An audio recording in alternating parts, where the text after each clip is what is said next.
and begin with an invocation.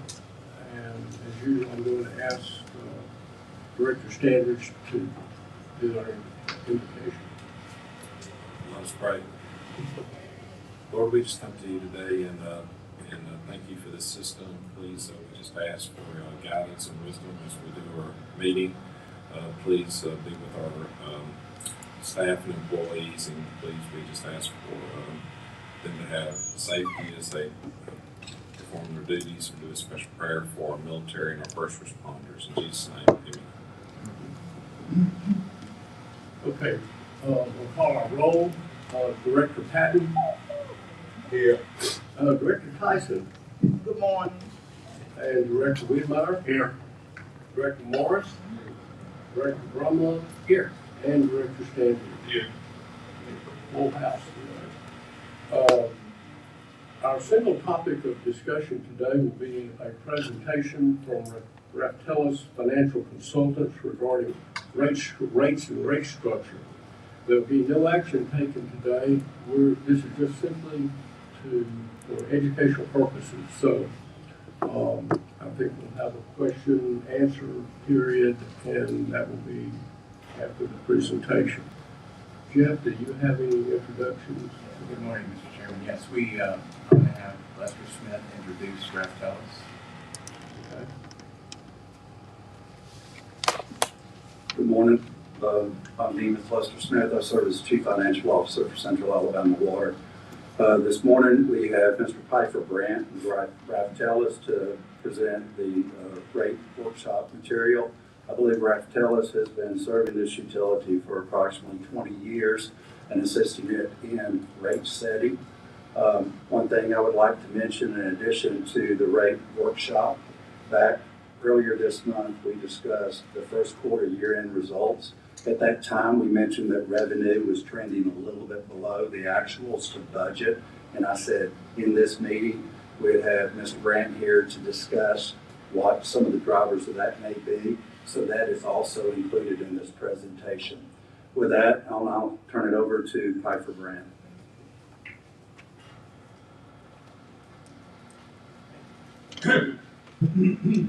Good. Well, thank you, Lester, for that introduction, and pleasure to be here. Thank you for having me.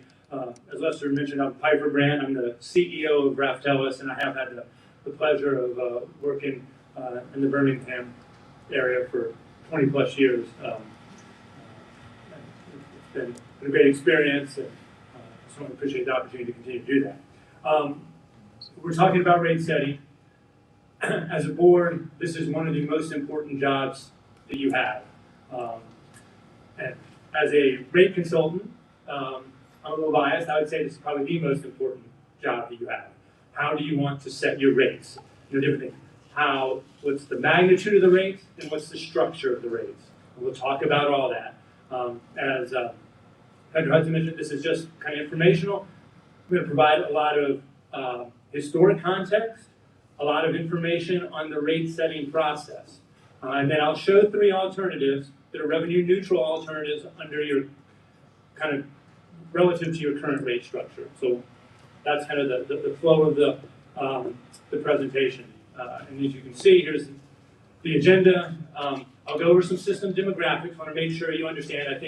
I know this is in kind of an unusual situation where you have an entire new board coming to place. And typically we're working with some legacy, some new folks. But so I want to provide some of this. You may know all this information, but just want to make sure you have it. I'm going to provide you with that 2026 update. I watched the presentation earlier this month that Lester did. I thought he did a very nice job telling not a great story, unfortunately. The story has gotten a little bit better, and I think we're trending in a good direction, so I feel good about that, but I'll update you on that. Then we'll go into really kind of the educational part. What is the rate setting process? And I'm going to try to talk about it from kind of the big picture down to kind of the more narrow side. I'll talk a little bit about cost of service principles, which is one component in that rate setting process. That's a part that we're not really focused on now. The utility went through this in 2024. It doesn't really need to be updated, but it does have some impacts on going forward. So you just need to be aware of that. I'll give you some rate history, how things have changed over time here. Then we'll talk about the current situation, and then what are some other options. Like I said, I have 3 alternatives, and then we'll wrap up. I am happy to entertain questions throughout. This is an educational thing. Ask me questions.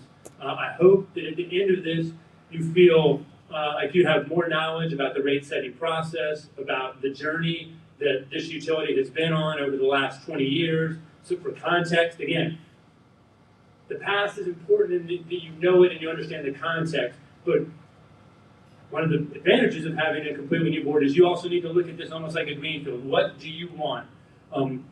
As I'll talk about later, rates are a function of the revenues that need to be required, but they're also, the rate structure is a function of what are the objectives that you as a board want to achieve for your customers. And we need feedback on you for that. Director Wiedmeyer, yes, sir.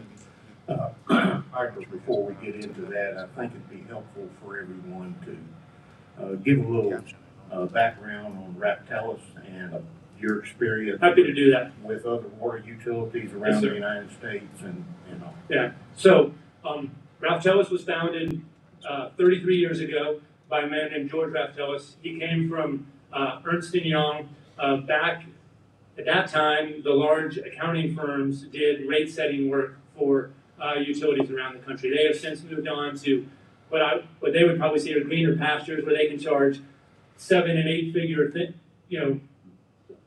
on engagements for these big projects, and these are more like $100,000 projects. So they kind of moved on. But he started Raftellus. At the time, it was called Raftellus Environmental Consulting Group, and our original focus was on rate setting. That's what George had done before. We started in 1996 doing the Raftellus Financial Consultants annual water and wastewater rate survey, which we do every other year and now it's, as the world has changed, but it's kind of constantly updated. Which had about 300 utilities participate in. Our firm has written a book, which Jeff has in front of him, Water and Wastewater Finance and Pricing. But rate setting has been at the center of what Raftellus Financial Consultants has done. We work for utilities that serve over 25% of the country. We're the largest firm that specializes in this work in the country.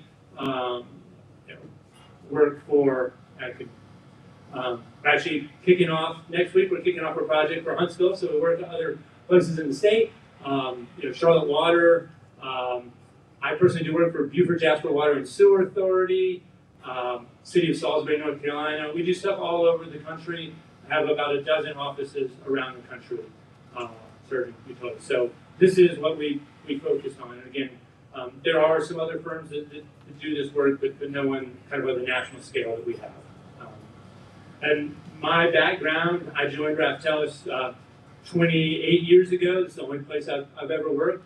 My focus has always been on the rate setting side of things. As I said, I'm now the CEO. We have about a little over 200 people, again, kind of in those offices around the country. I do a little bit of work still. I still enjoy coming to Birmingham, so y'all are one of my clients. I said I kind of mentioned Salisbury and Beaufort Jasper. I do. For those who understand the consultant world, I'm about 10 to 15% billable at this point in time. So at one point in time, I was probably 80 or 90% billable. So that hopefully that gives you a little bit of background on Raftellus. So with that, let me kind of jump into things, and I'm going to start. I talked about the demographics. So again, you've seen this, but I just want to make sure, set the context. And there may be people, I realize this, as somebody who watches these on your meetings on YouTube frequently, I know you may have some folks that don't know this. So just hit the high points. You have, your service area includes 5 counties, primarily Jefferson County, but also Shelby, St. Clair, Blount, and Walker County. You have about 200,000 customer connections, and on the latest run we got from SAP, it was 209,000 connections. That number varies a little bit from time to time, but it's kind of that gives you a ballpark. You have a large service area, 759 square miles. So when you compare yourselves to other utilities, for the number of connections, that's not a particularly dense system. 200,000 connections over 759. There are some utilities we work with that are of a similar size, but not as large of utilities. So that factors in 4,150 miles of water main. It's a lot of water main for each.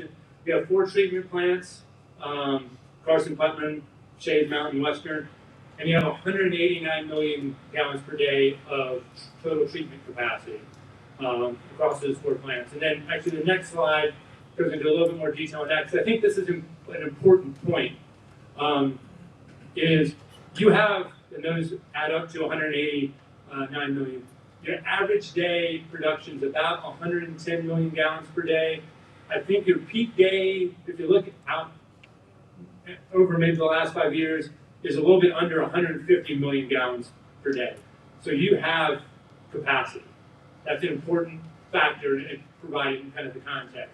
And that is generally staying, if not even declining a little bit in that average daily production. So, and I'll talk a little bit about the factors of why we're seeing that. Yeah, please. So one extra point is that in addition to the finished water capacity that we have of 189 MGD, we also have 289 MGD of raw water capacity. So we have a significant raw water component that basically dates back to when Birmingham was a major steel, now and still are, thankfully, but there is some additional capacity on the raw side too that is important to point out. So we have a lot of water supply capacity. We're very blessed with that. Yeah, just a question on that. I know we're looking at data centers that are coming in. Are they utilizers of raw water or potable water? And do we have capacity if those come into our system? So in our case, our raw water is exceptionally high quality raw water. It comes off the bottom of Inland Lake in Blount County. It comes off year round at 45 degrees. It's of such a quality that it could be used. We would not need to use finished water. We're data centers interested in utilizing that raw water source. So we're very well situated for that should there be an interest. I just wanted to clarify, because if we're looking at, it looks like we have capacity for 200 MGD a day on our 4 plants. I don't think we want to hit 150. We do have capacity to go up past that, and we have the system to do that as well. But if the data centers, I know there's one looking at going into Birmingham, just outside of Lakeshore, Oxmoor Valley, that area. If that is something that would need the potable water or would need the raw water. Yeah, we would prefer to use the raw water. It's again, it's an exceptionally high quality raw water, unlike a lot of raw waters around the country. So it would be very suitable for data centers, AI centers. Yes, sir. What's our raw water average use and peak? Raw water alone, I don't know. Ray, I'm kind of looking at you because I know you used to work, or you may still be involved with the large raw water customers. Our peak is about 25 million gallons a day sold to our raw water customers. There's a lot of excess capacity. Yes, sir. So is the raw water used by the fire department? Or is it used at the golf courses? Or is it used in homes, in water lawns? No, sir. Actually, it is currently used for industrial uses. So ABC Coke, U.S. Steel, U.S. Pipe, SIPCO, UAB uses it for HVAC. So we have a lot of different uses, but they're all industrial uses right now. They're all industrial. Yes, sir. Okay, can that be changed? We could look into that. It's possible.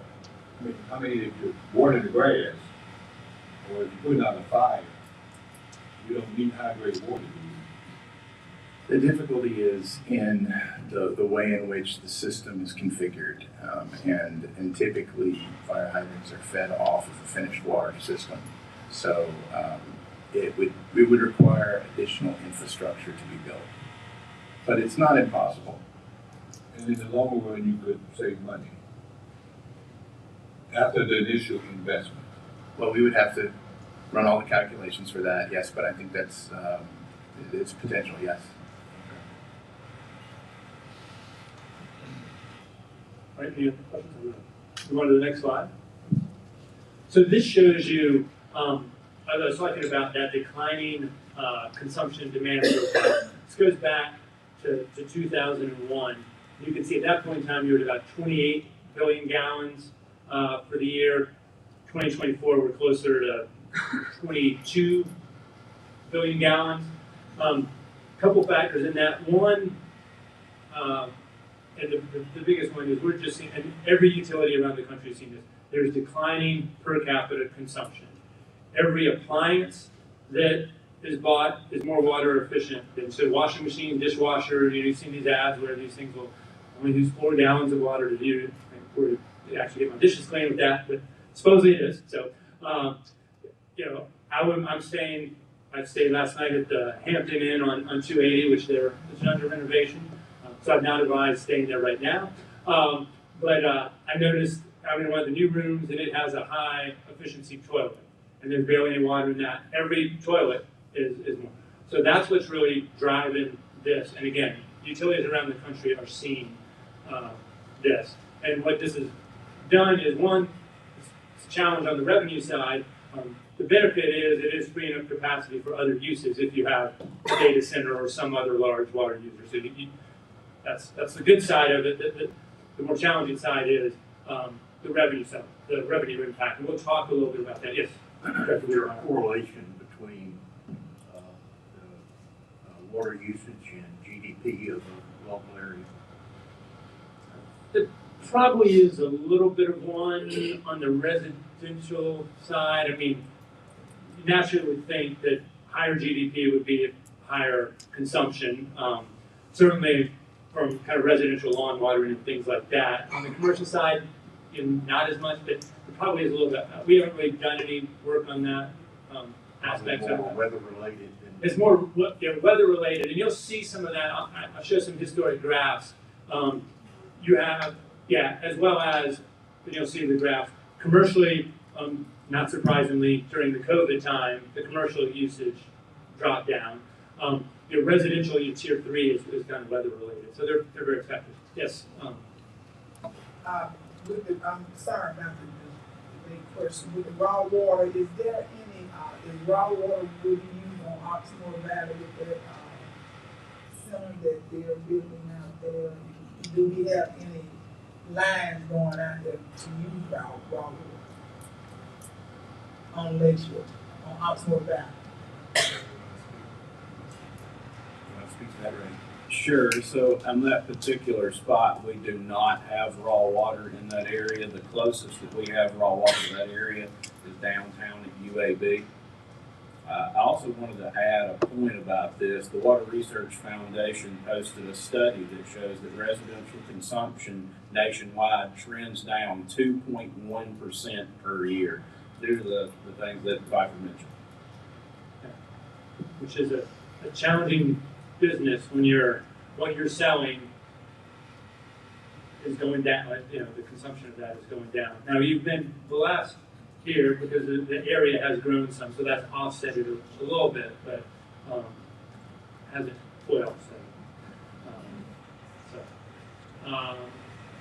Going on. This is another really important slide, and it'll be important for you to understand when we talk about impacts on customers. This is a distribution of your residential usage.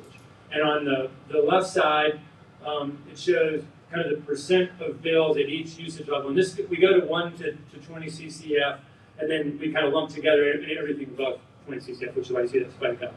But you can see you have almost 10% of your customers use no water. Now, why that's the case, there's some that they're on your system and there's just no one there. There may be some stuck meters and things like that. I know Jeff and his team is working on that.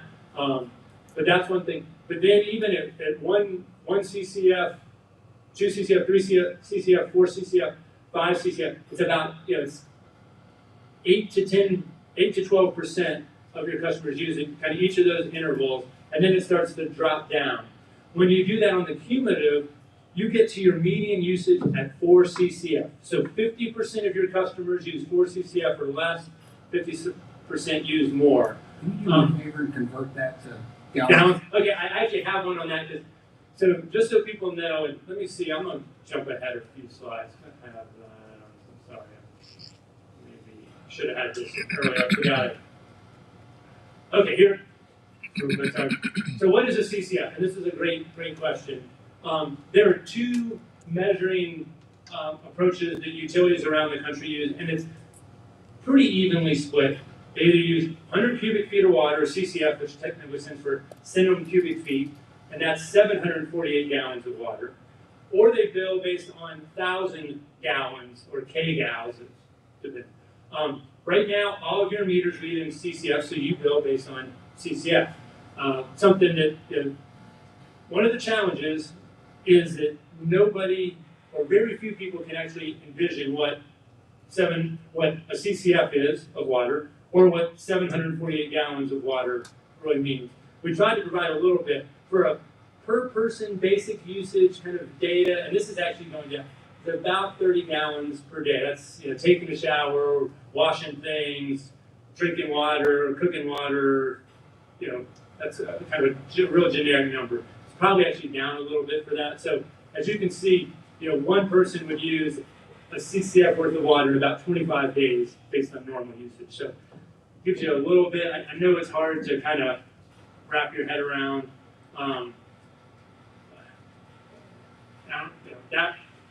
That was decided well before I got into the industry. So it's about 2,800 gallons a month. Yeah. So So if you do four CCF, that means that your median's about 3,000. It's about 3,000. So yeah. So yeah, please.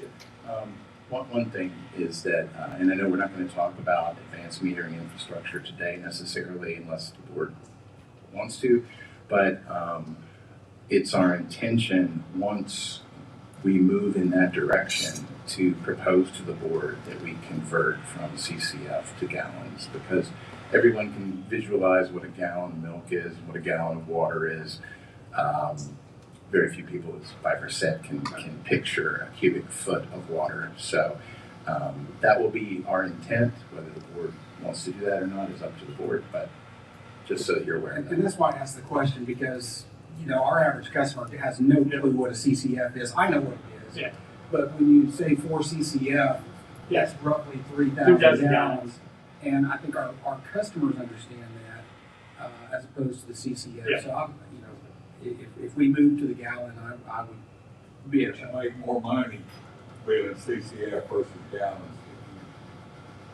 Research the history on CCF versus gallons. Because the rates are a little bit lower, so people think they're getting, even though, because and it's a little humorous aside. I said there are two ways of measuring water. There's actually a third way that I think there's one utility in Michigan that wanted to get ahead of the that transition to the metric that was going to happen back in the 70s, and they actually bill in cubic meters.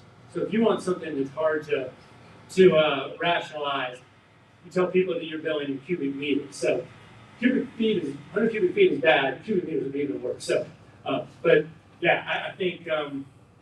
But that I just want to explain that, and I'm happy to any time. That's a great point, Dr. Brown. Thank you for mentioning that. Are we planning on, how many meters do we have that's already in the struck meters? And are we planning on putting new meters in? When are we going to put them? So it's our intention to come back to the board with a full discussion on metering, on advanced metering infrastructure, and on different options that the board can consider. But we currently have many meters in the system. I don't know exactly what the number is, of different sizes. And as part of advanced metering infrastructure deployment, we would be replacing those meters. So is that, stopping us from getting a good reading on the amount of water that's being used? If we're having so many problems out in the meters? No, the meters are functioning, they're functioning on this scale. We just have, if we wanted to convert to advanced metering infrastructure, that would enable us to read those meters remotely. And very frequently, it would also allow us to run analytics on that data so that we could, for example, inform individuals that they had a leak long before they would realize it in their bill.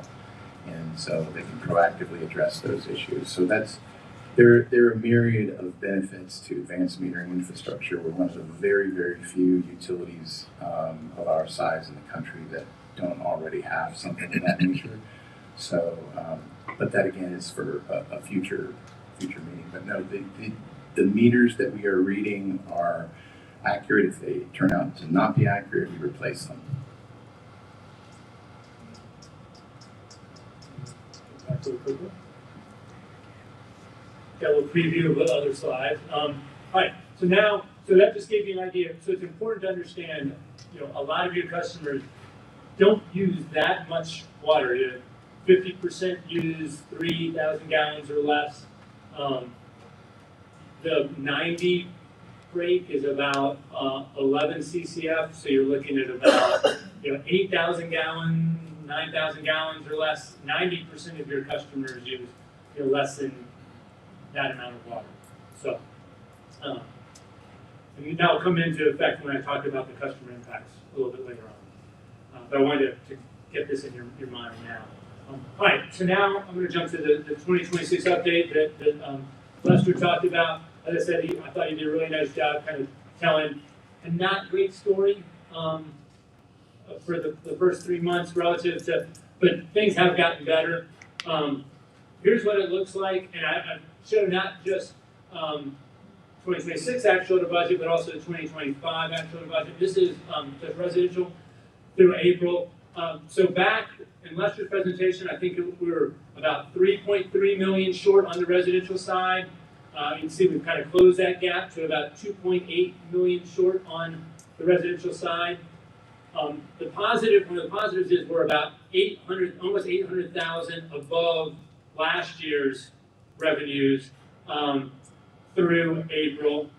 So again, April was a good month, even though there was no rate increase. So this gives you a little bit of idea. I still believe that there's a little bit of a timing issue. I think and I know Lester's planning on presenting this kind of monthly and giving you this type of an update because of this gap and the concern I know he has for it and everyone. So we'll kind of keep up with that. But that's the kind of update on the residential side. Can I ask a question? Yes, sir. Right here, you're talking about actual versus budget. Is this the budget that was adopted back in November, or the budget that we adopted in March, the amended budget? This is from the revenue budget, which didn't change. So this is really the November. It was November. The revenue budget didn't get changed in March, so it's the same revenue budget throughout. So great question. Thank you for asking. So that's residential. So that's a good story. Quite frankly, good story relative to what Lester had to present earlier this month. On the commercial side, even a little bit better story. Actually, have caught up and passed budget. So as you can see, we were behind budget, I think, by maybe 600,000 or 700,000 through March. Now we're slightly above budget, about 140,000 above budget. Also, we're about 640,000 higher than last year, again, with no rate increase. So commercial usage looks strong, and again, but want to keep monitoring this throughout, and I know that Lester plans to show kind of similar things to the board each month as the financials get put together. We're expecting good results for May. Up until this last little bit of rain, it was pretty dry, and I think the data looks pretty positive. So we'll see how that kind of plays out. Yes, sir. With the rates going up, with it going up, is it because over the last 3, 4, 5, 6 months, we found out there were more leakage, we found out that we can reduce the problem because we found out that the readings were not accurate. Is that a reason for it increasing? There could be any number of reasons. One is people just be using more water because, two, I know, and I think Jeff, and you need to correct me, but I think you've been pretty aggressive in trying to deal with some of these 0 meters, which you weren't getting revenue before, but there's probably usage. So I think we're capturing some of that, what was historically non-revenue water. We're moving that from the non-revenue water bucket to the revenue bucket. So I think that's probably somewhat of the impact. I don't know exactly. And then again, the weather has impacts on kind of usage around. So Jeff, if you want to speak more to that. Yeah, Ray Sloan's team has really been doing a great job addressing 150 or more of these accounts that are showing 0 consumption, doing that every day. And so we've been targeting those, trying to identify if there's a stuck meter, if the meter was defective, and we've been replacing those very aggressively. So we do anticipate reducing that component of non-revenue water. Continuing to address that very aggressively. So it's more than not people taking more showers. It's just that we found out that some water was not being accounted for. We have, as Piper's graph showed, we have about 10% of our meters showing almost 0 consumption. So that's very suspect, very unusual. There aren't that many vacant homes and properties in the service area. So we've been targeting those, evaluating them on a case-by-case basis, looking at them, and yes, we've been reducing them, finding a lot of locations that are continuing to receive water, but for whatever reason their meter had failed and was not registering flow. So is the system smart enough to notify management if there's a problem? Currently, no. And that's one of the issues that we're seeking to address. We want to deploy a system that is smart enough to do that, as most utilities in the United States have that capability. So we don't know there's a problem until we read the meter. Well, that's correct. Until we physically inspect the location and identify that there is flow occurring while looking at the meter to identify that there's no flow being registered. So if we got 10% of our connections with no consumption, that's 20,000 connections. Yet we only identified 150 meters Per day. We're addressing 150 meters per day. Gotcha. So, I'm sorry if I didn't make that clear. Thanks for clarifying. So are customers spending more money on water now? Is that the cause of the increase? Well, if a customer has not been paying for water and sewer because their meter was stuck and we replace the meter so that it's a functional meter and they're showing consumption, then yes, they will be paying for that water and sewer.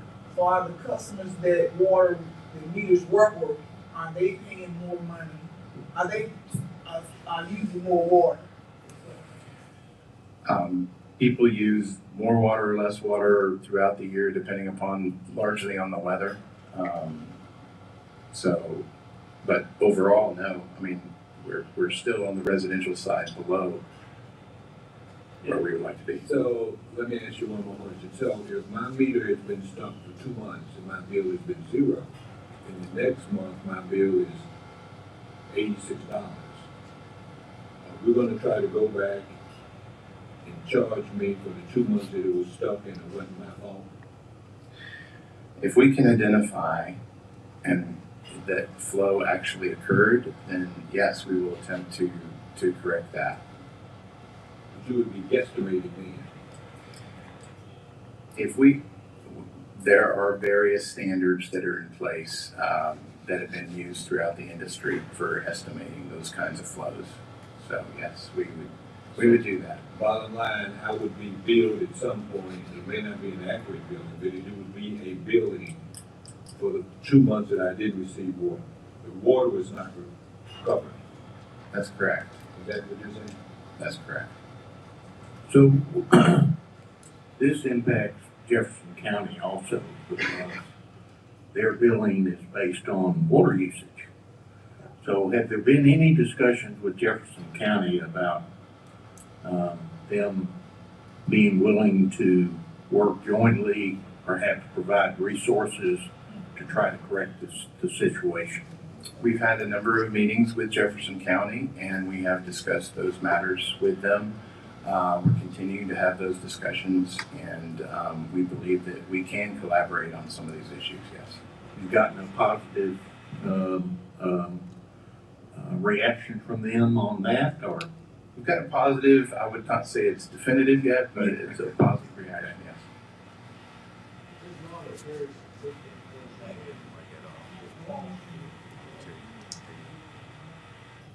It's not a very significant part of the cost to our customers, residential or industrial. I mean, we have to absorb the more than double the average rate of loss, water loss. We're at 53%, but the average, 10 to 15%. So everyone is sharing in the additional cost of that water that's being lost. Have you been able to discern what part of that water is lost through leakage as opposed through stuck meters or some other form of billing error? Not as of yet. Part of that is because we don't have a fully calibrated hydraulic model in place. We are working towards that, and we're also disadvantaged in that we do not have an advanced metering infrastructure in place, which would enable us to perform sophisticated analysis to identify the difference between lost water due to leaks and lost water due to under metering or non-metering. So it's very complex, but in answer to your question, no, we don't yet have that, Mr. Chairman. But it is safe to say that a substantial portion of everyone's bill can be attributed to the excess water lossage.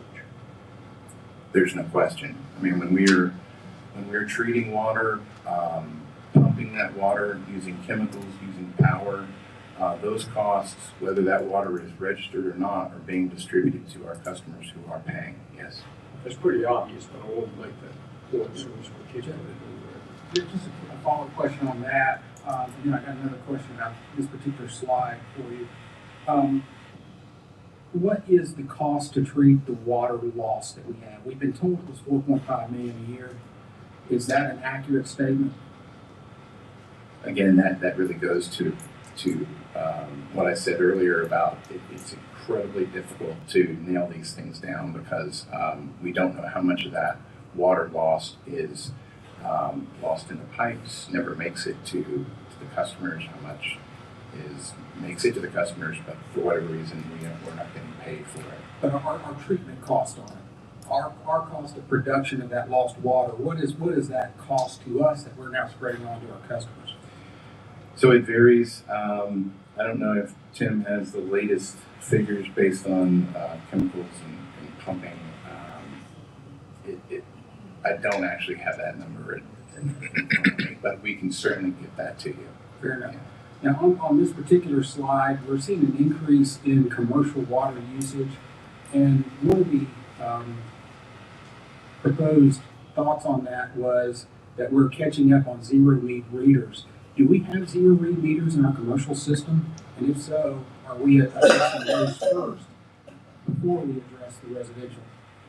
So, given the conversation, I'm going to turn it over to Ray because he is really the expert in this, and he can discuss exactly what's going on. Absolutely. The 2-inch and larger meters are the ones that we're focusing on first. We had, I don't remember the exact number of 2-inch and larger that we have, but our total system is about 5,000 2-inch and larger meters. And we are addressing those first. We've got about 50 more to work through, and we have found some of those that had either failed and we've replaced, or we've even found some where the bypasses were open and the meter was off, so the water was going around the meter. We've corrected those as well. So we should see some increases in that area for sure. Was there any, I think the right way to phrase this, were there any commercial users who said, hey, my water bill's not right, we're not being charged for water? That's pretty rare, as you might imagine. But we You got a have 2-inch had meter, you know you gotta get a bill. our largest customers definitely reach out if they see something wrong, because they budget throughout the year, month by month, for how much they expect to use. So the ones that we have great relationships with, UAB's always reaching out, hey, what's going on with this one? US Steel, ASIPCO, anytime they see something on those. But our very largest accounts, we have SCADA set up on those, and we see that usage, we see any kind of issues with power or whatever's going on with the meter in real time. I just So wanted to put some commercial. most of the problems, when the number ends up being zero for 2 or 3 months, is residential, I imagine. That's correct. So, do we have a sufficient staff, meaning meter readers, to go out? Because there's no system, you told me, that alarms me to tell me his bill was zero. So do we have enough or sufficient staff, meter readers, to handle that problem? Yes, sir, we do. And so the meter readers are checking those meters every single month. And with residential consumption, we wait until there's 3 months of zero usage. Because as we've talked about, 25 days is the normal amount to use 1 CCF of water. But if somebody goes out of town, they may have a zero consumption for 1 month, and they have 1 consumption the next month and zero. So the guys are checking those things, and then once we get that conglomerate of consumption data, the way we get that report is we look at the last 3 reads, sort those down, and then check those. The commercial meters, we're not waiting 3 months. If we get a commercial meter 1 month that goes to zero, we're checking that thing immediately. Top priority. So, in the last 6 months, there's been a reduction in meter readers. Is that correct? Not in meter reading, no, sir. Not in meter readers? That's correct.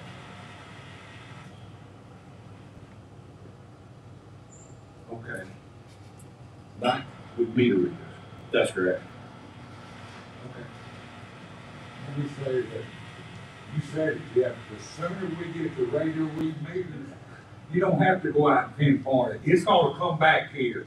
And you're gonna say, hey, Smith Drive, meter's not reading. We're gonna know it right here. And you're not gonna have that 2-month delay. I have it at least. I know when my guy reads, we know right then, hey, it's not working, we got it within a day, not 2 months. I know it's expensive. You talk about water laws. The sooner we implement the meter reading program like you're talking about, that's gonna help us on a lot of issues, because you said, we're not sure. Well, this is definitive, and you said it, we're one of the few in the country our size is still trying to catch up. But we need to really catch up. And if you that's going to Washington, go to Census Badger, go to those radio reads, and you will be enlightened on what Jeff's talking about. So tangentially, I do want to commend the staff for the increased focus and attention on this. So I personally experienced recently, I had to replace a liner in a swimming pool. So I had to refill my pool. Well, they read my meter, and I got a call from CAW saying, hey, there's something going on. You had a normally high usage this month, and I appreciated that.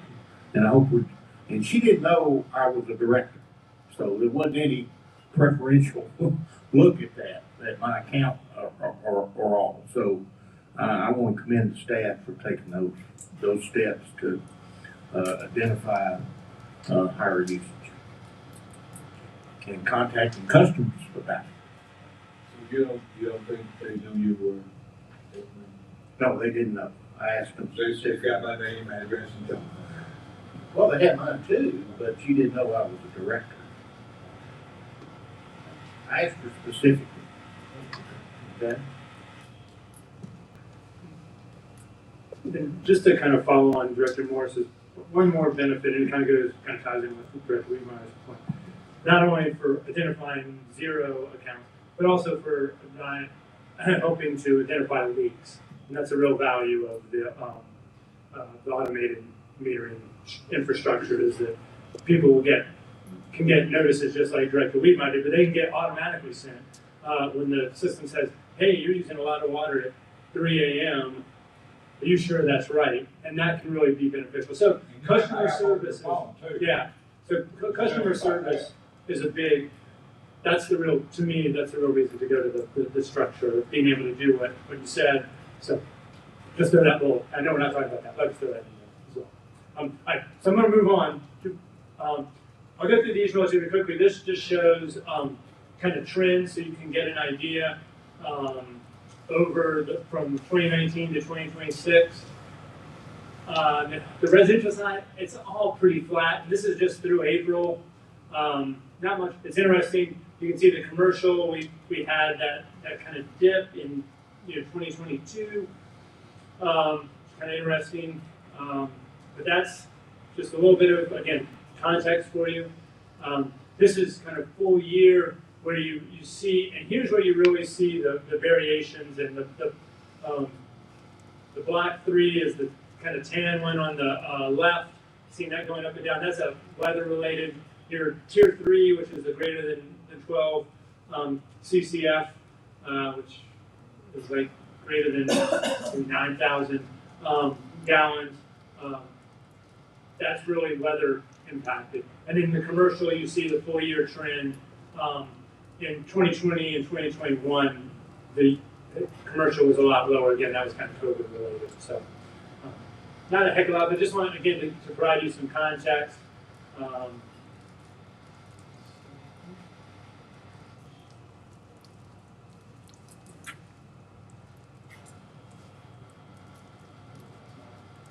you move it forward for me?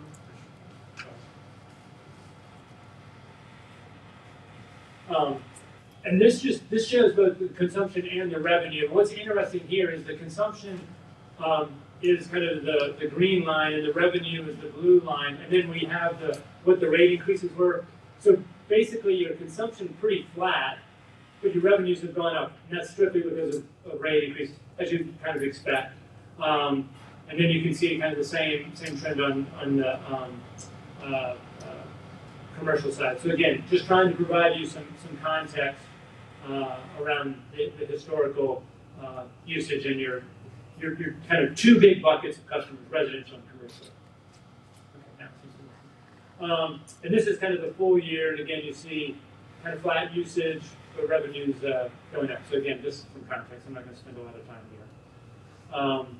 So just a little bit of commentary. We talked about a lot of this declining per capita usage and slightly declining usage. That's kind of the overarching trend. Tier 3 and commercial is where you've seen the greatest variation in kind of yearly usage.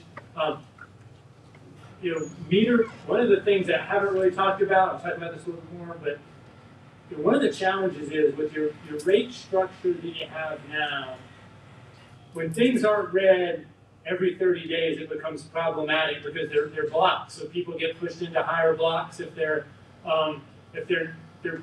meters aren't read every 35. If they're read on 35 days, 1 month, and then 25 days another month, that can cause some problems. So again, the little note there, the little sub-bullet there is the kind of budgeted for the automated meter reading and kind of some purposes there.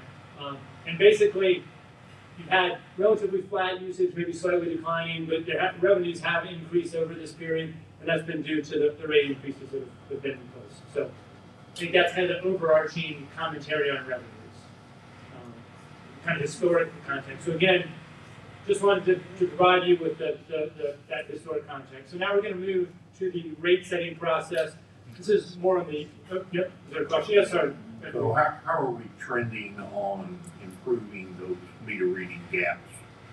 Well, that's one I think Ray mentioned. You still have the full suite of meter readers. There's not much you can do. I know they're trying to optimize and trying to work hard to make sure that all the meters that the meters are, you have your 200,000 plus meters. They're different routes and making sure that they get read, but you have weather can impact that, various things, people going out sick, various things can impact that. They're trying to, one of the benefits of the automated meter reading is that takes that out of play. So they're trying to do kind of small incremental improvements to make sure that everyone gets read within kind of what you want is like 28 days to 32 days would be perfect. There are always going to be minor variations. Inclement weather can affect things. I mean, Ray can speak to that. One thing I wanted to point out real quickly is that we have been working really hard on refining the figure that was previously budgeted for advanced metering infrastructure, and we have a lot of information that seems to indicate that we can bring that into being for significantly less than 120 million. So previously. That was previous. That was the previous estimate, but That's kind of high. The ceiling, the high bar ceiling. Hopefully. All right. So now I'm going to move to the rate setting process. So this is kind of hopefully a little bit of educational side on kind of rate setting. So with a rate study, there's generally three components. You have your financial planning component. That's where you determine what your revenue requirements are. And then you look, generally we have a kind of a 5-year forecast, and we look out and see these capital things and try to plan them in there. You also factor in your financial policies. But that sets what your revenue requirements are kind of in each year, what you have to recover. Then the next piece is the cost of service. And what that focuses on is how do we equitably recover the revenue requirements we determined in the financial planning. And so let's just say, I'm going to use round numbers, these aren't the exact numbers. But let's say your financial plan says we have revenue requirements of $225 million. That's ballpark, it's just a little bit low. But, then the cost of service says, okay, we need to recover this $225 million. We need to recover this much from our residential customers, this much from our non-residential customers, this much from our raw water customers, this much on fire charges and things like that, this much from our wholesale customers. That's the purpose of the cost of service. That's something that you have to, that's kind of your guardrails of, you have to recover those costs fairly. You can't recover a lot of revenue from your commercial customers just so you can keep your residential customers artificially low. There are a lot of cities I work with that try that. They want to, because the voters are the people and the businesses don't vote, so they want to, well, how can we shift more costs to the commercial customers and have higher rates for them than your residential? That's a no-no. That's a guardrail. That's what, that's my job. One of my jobs as a rate consultant is to make sure to keep you within those guardrails. And you do. Historically, we've done a nice job of doing cost of service at various times, and there was one done in 2024, and I'll talk about that. But that gives you what you need to recover. And then the third part, which is really what we're focused on kind of today, or we're going to focus on a little, is the rate design. So now you know I need to recover $125 million from my residential customers. Again, using my 225, and these are kind of ballpark numbers. Don't quote me on these. These are not exact. For example only. How much of that do I want to cover from my fixed charge, the base charge, versus how much do I want to cover from the volumetric charge? Then there's the question, okay, now I know how much I want to recover from the volumetric. Do I want to have, what type of rate structure do I want to have? Do I want to have a uniform rate structure where every CCF is charged the same amount? Do I want to have an inclining block like our current rate structure where the more you use, the higher that rate becomes? So that's the third component of a rate study. And that's really what we're going to focus on and talk a little bit more about. But I want you to understand the full picture of what kind of goes into a rate study. So those are the three components. I'll talk a little bit more about financial planning again, just to provide some detail. And this is kind of, the process is a little graphic we have to use. First step is identifying the financial and pricing objectives. That's what you believe should be the objectives. And that is the board's prerogative to kind of set those. Then identify the revenue requirements and demand projections. And again, I kind of have a note here. That's already been done for 2026. That's the financial planning piece of things. Allocating the cost, that's the cost of service. You do those about every 5 to 7 years. That was done in 2024, doesn't need to be done, so that's already been done. Then there's the design, the rate structure. We're going to be talking more about that in just a little bit. And then kind of step 5 is always to kind of assess the effectiveness and kind of, it's an iterative process. So that gives you a little bit of an idea. So then kind of the financial plan, you look at revenues, kind of financial policies, expenses, and trying to balance all these things. And again, we look at multi-year, we have a 5-year model, so we'll often talk about what's happening in the next year, but we'll always give you information. You should always ask for information from us, from staff. What is, not just what does this look like next year, what does this look like 5 years? Because you have big capital projects with big dollars, big price tags, and you want to make sure you understand, how things are going to look over a kind of a 5-year, at least a 5-year plan. We can do, we can get 10 years, we have, I think, 100-year rate model, but it gets pretty fuzzy after 5 years and gets real fuzzy after 10 years. Just gives you a little bit of idea. Kind of revenue requirements, again, real quick on this. It's basically OpEx, it's the O&M budget, it's CapEx, capital costs, either debt or rate funded. It's your transfers to reserves if necessary. You've drawn down some. I know Lester is concerned about this kind of days cash on hand. So you may be wanting to build those back up some, and that kind of also ties to the financial policies one. And then, obviously, in looking in the future, what do we assume for inflation? What do we assume for our interest rate for future debt issuances, those kind of things. So those all help us identify the revenue requirements.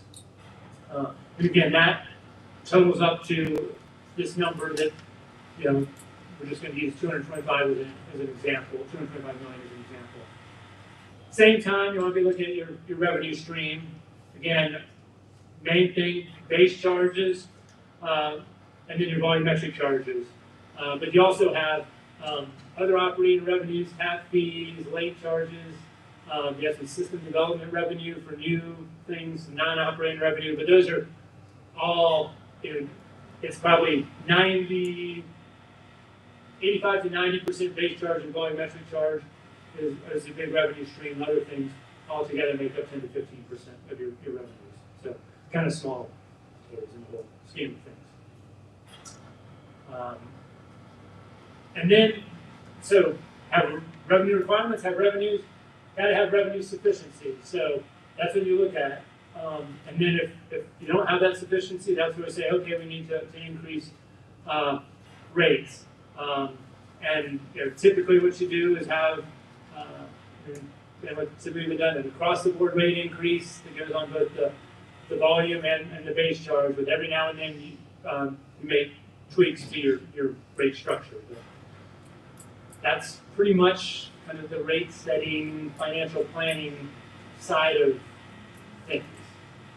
Any questions about that? I'm going to jump to, yeah, please. Questions as well on this. I know CPI-U water, sewer, trash is a widely used CPI for utilities such as ours and sewer and trash.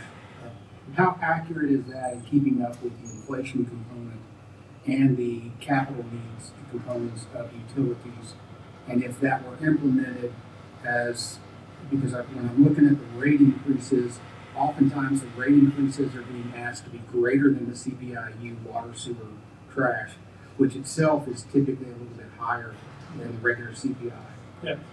One of the challenges with that is that declining consumption factor. So you're having to get more revenue, or a lot of your costs are fixed and they don't change. So that makes it a little bit difficult to do that. There are a lot of utilities that will have kind of a baseline of that every year, say we're going to follow that, and I've seen utilities that have set where they kind of approve it, so it doesn't need approval again. For the next 5 years, we're going to increase by the CPI, and then it goes back to management to manage to those numbers, and that's not an uncommon way of doing it. What you need to do is you need to be in a close to an equilibrium place to go from that. And I think right now, and Lester can probably speak to this better than I can, but just in talking to him, I don't think we're quite at that equilibrium place, so it's likely that the increases doing that right now, I think would put additional pressure on the utility. But I think once you get to that, and hopefully that through the mixture of what they've done regarding the budget, the operating budget and some cuts, and also I think kind of focus on the capital plan, I think you can get there to a point where you might be able to do that. But that's the challenge with doing it, is right now you need to be at equilibrium to be able to do that, and you're not quite there yet. And that's actually part of the reason that index is a little bit higher, is because a lot of utilities have experienced some of the same things, so it kind of feeds itself. And you mentioned the capital thing. The biggest challenge has been, I think, the capital on the kind of the water sewer rule has increased faster. Capital costs have increased faster than inflation, materially faster than inflation. The one we had the big inflationary thing, but also there's been a lot of money thrown to utilities, either infrastructure, jobs out where there's all this money for projects. There has been a challenge, and we've seen there's really not enough engineers, enough contractors to do stuff. So if you've seen prices have gone up, a lot of money's flooded the market, a lot of people need to spend money. So we're not in a great environment, and for utilities that haven't gotten a lot of money for that, they've had to pay more because everyone else is getting money and kind of taking that. So I think that is something that we haven't, it isn't recognized as much as it should be, quite frankly, but it's out there. I don't, Yeah, I know what you're talking about. You're talking about a lot of the ARPA money that came in, a lot of the capital, all of that came in. I think that's bleeding out of the system now because that falsely inflated a lot of the costs. Right. But just going back to my earlier question, looking at least initially looking at our revenues with no rates increase over the last year, which we told our customers last year we were not going to raise rates, at least for a year. I'm glad we stood true to that to our customers. But looking at our revenue, at least initially, we're looking at a state of equilibrium in what's coming in and as far as the revenue side goes. So the next question is, if we keep a close watch on our expenditures, both capital and O&M, would something like a CPI-U, even though I know we're gonna have to go to the capital market at some point, the bond market at some point, and we may have to raise rates to cover that, rather than being reactive to the needs, would we be better off being proactive with having something like a CPI-U automatic increase that can be budgeted, even though we don't know what CPI-U is going to be every year. I think it's ranged anywhere from 2.5 to 5.5 per year, but I think on average it's about 3.2. Yeah. I'm a big believer in having kind of year-over-year increases, of course, I'm biased, but I think because there is inflationary costs, and doing that and having, and I'm a believer in kind of small every year, and again, tying it to inflation is a good, the one piece, and again, I would want Lester to react to this, is there does need to be maybe a little bit more in the near term to maybe refill some of the reserve buckets that have gotten drained down. So that would be the one thing I would caution about just doing it now. But I think you're right, and like I said, when you do that, you kind of maybe flip the script, which I think is a good thing, and I think, I don't want to get Jeff's reaction on this, is if you give him a number to manage to, I think he would feel comfortable managing to that. And with that, by going that, as opposed to, hey, Jeff, you build up what you think you need, and then say, okay, that's going to be a 3% rate increase, and then bring it to you. It's like, the CPI says 2.5%. So Jeff, your budget can go up, you have this much in revenue. Go figure out how to deal with that with your operating budget and your capital. And then if there is an extraordinary capital need or something, the AMI thing, that, hey, we think this is gonna be valuable to do in the short term, but it may cost a little bit more. Yeah, let's have a little bit of a larger increase to yeah, you know, cover the debt service on that, but then kind of do that. So, I mean, Yeah, and that goes to the planning session, which I'm glad we're having this planning session. I think it's useful, particularly when you come down toward budget time and start looking at budgets. But as I understand the process that you described earlier in setting rates, one of the things is to get from management what they want to do, and you don't price that. Yep. You take whatever price they give you and inform the rate that you're recommending on the basis of what you've been informed as far as that. You know what the O&M is, generally the current O&M, you know what the, and typically it's going to be in capital where you're going to try to increase capital.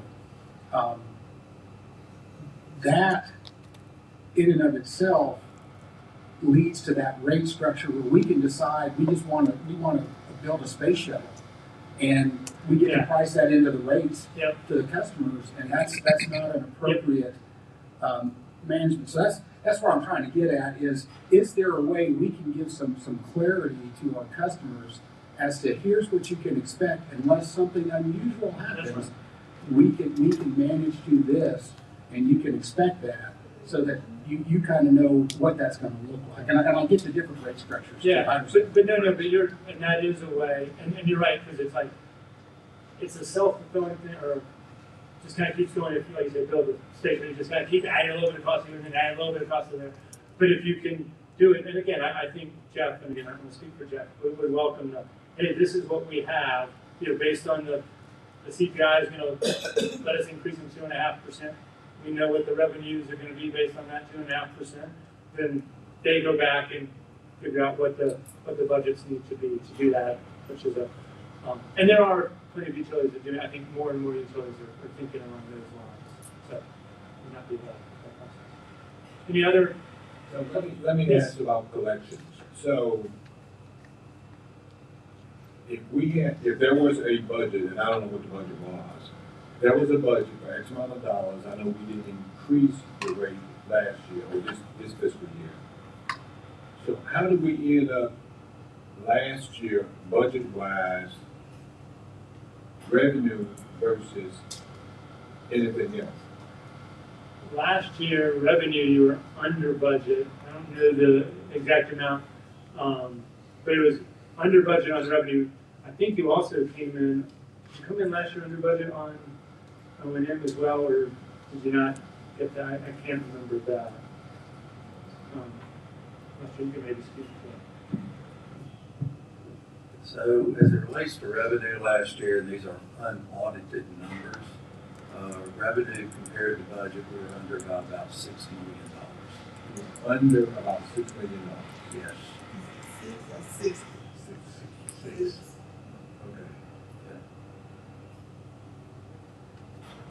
Okay. And at the end of your discussion, you're going to make a recommendation.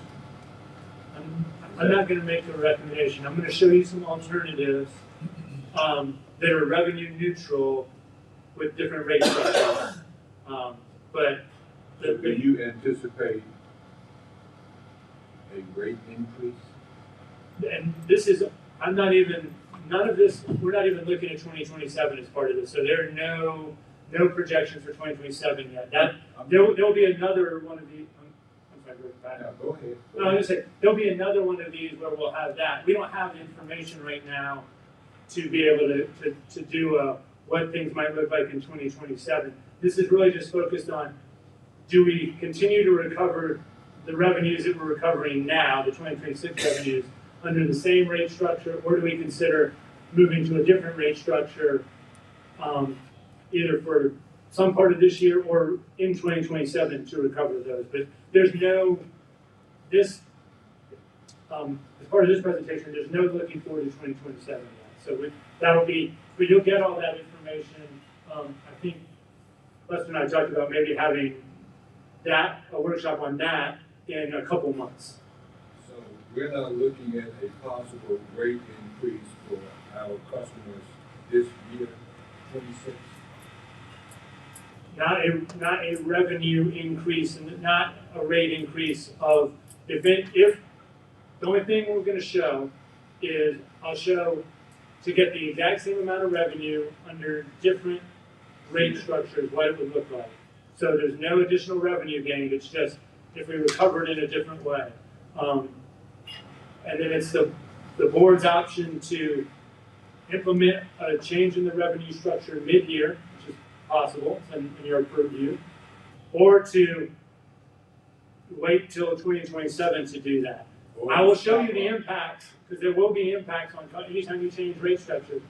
Some people will pay more and some people will pay less, but it's not a rate increase, it's not a revenue increase, it's just, it would just be a change. But the board's under the board may or may, has the choice to do that or not. That's completely within the purview of the board.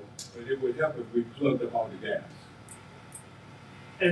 But there's no doubt, and I think the thing that's of the most value is, we talked about the non-revenue water, Ray talked about the zero accounts, making sure that you're getting all that you should be getting from your customers. And I think that's forefront in your mind, Jeff, but I'll let you speak to that more. You're exactly right, Dr. Patton. Yes, I mean, we want revenues to equal expenses, and last year, our revenues were not what we anticipated. As Lester said, they were $6 million under. Our O&M, operating maintenance costs were over budget, so that's not a good combination. We've been working very aggressively to make sure that doesn't happen again in 2026. But controlling revenues is challenging. We can't really do that. But it wasn't because, or was it because ratepayers didn't pay their fair share? That wasn't the reason, was it? Because we collected a lot of money. Hey, you're talking about revenues, you're talking about operating and maintenance costs. I'm talking about revenue. So Isn't revenue what we pay every month? it's revenues that are paid every month by our customers. Yeah. There were a number of customers who as we've pointed out, we're addressing accounts that were showing zero consumption. So if we, like I said, stop up the hose, we would be in a better position. Isn't that correct? We will be in a better position than we were. We don't know to what extent, but we know that we I'm will not be saying it would be in a better 100%. position. Yes, absolutely. But I'm saying, wouldn't that be something to really think about and really put forth a real effort to do? That is exactly why we're That's why we're looking at that, 150 accounts every single day. Yes. Okay. I want to clarify something. When we talk about revenues for 2025, and these are unaudited numbers, Right. we were 6.8 million behind in residential revenue. We budgeted around 127 million, and we came in at 121 million. Total revenue for the year was budgeted at 234 million. We came in at 231. So revenues were down in total about 2.8 million. Your expenditures, though, in total were down somewhere around, or over 7.8 million. So the net for the year was about 10.7 million. So I think going back to what you were talking about, Director Brumlow, is there's two ways that you can always look at this. You can take a top-down approach, or you can take a bottom-up approach. Bottom-up approach would be, what is your CapEx? Currently, we're spending about $35 million a year on CapEx. So what you have to look at and assess is that enough? Is that adequate given the aging of the infrastructure that we have, right? The second thing you look at is you look at your debt payments, principal and interest. That's around $65 million a year to service the debt that we have, which was close, I think, at the end of 2024.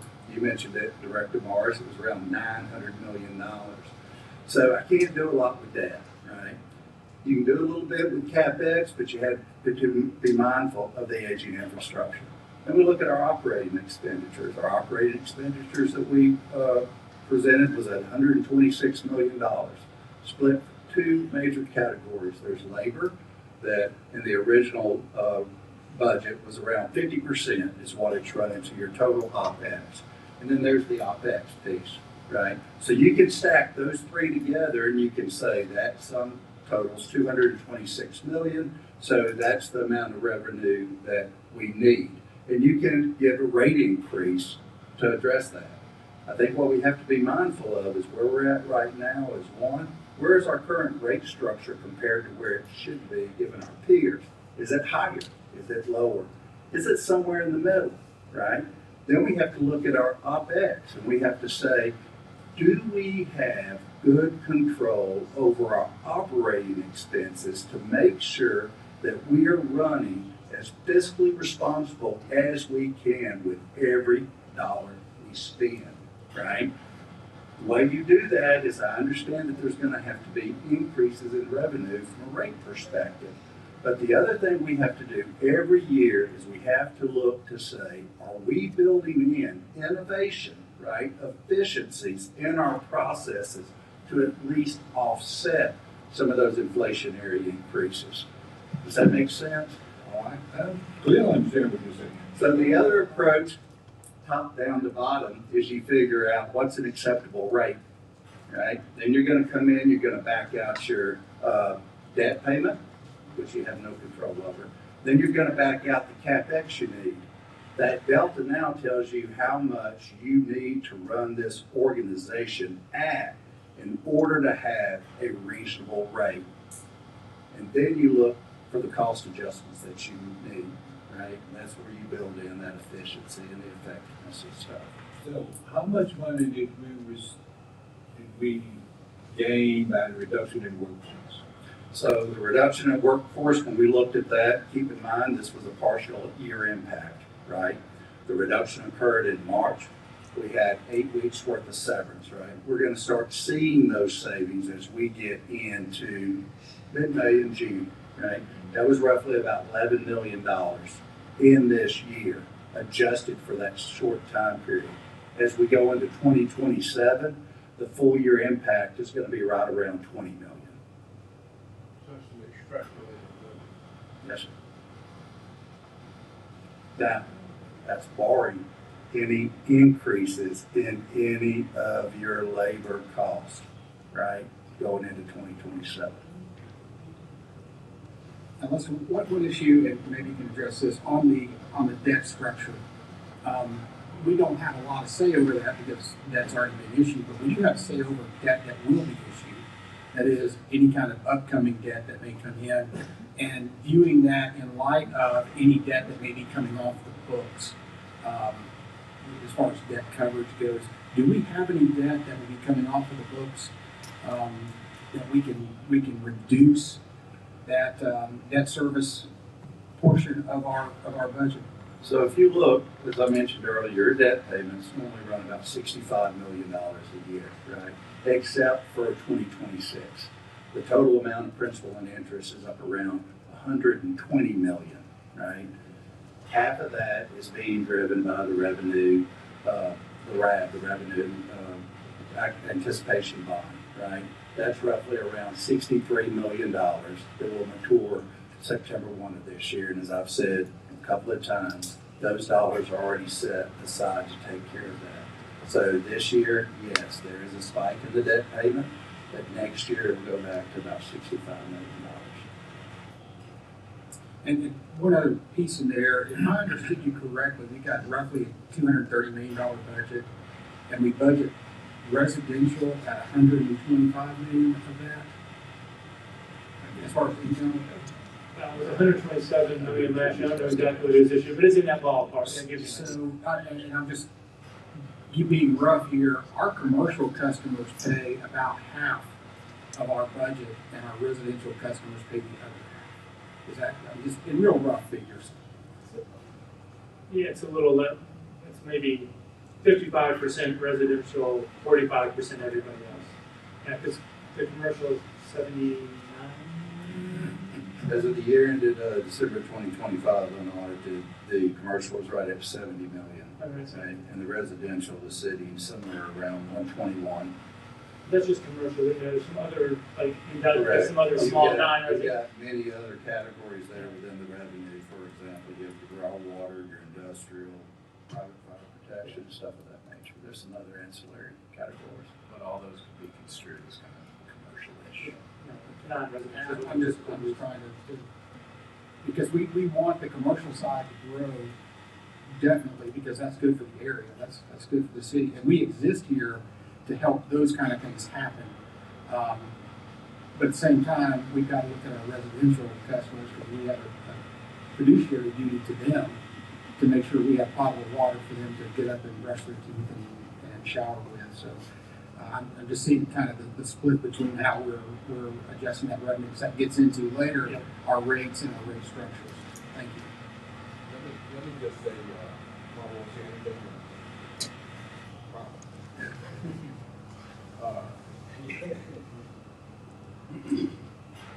I went to get some gas, and I stopped at $60. I stopped pumping at $60. I'm concerned about all these people who may not be able to afford to pay the $60. And by an increase, how is it going to impact? That's bottom line right there. There's got to be other ways to do it. And you described some more aggressive effort on some other stuff. I understand all that. I paid well, of course I paid the $60 because I had to leave. But I'm saying everybody can't do that.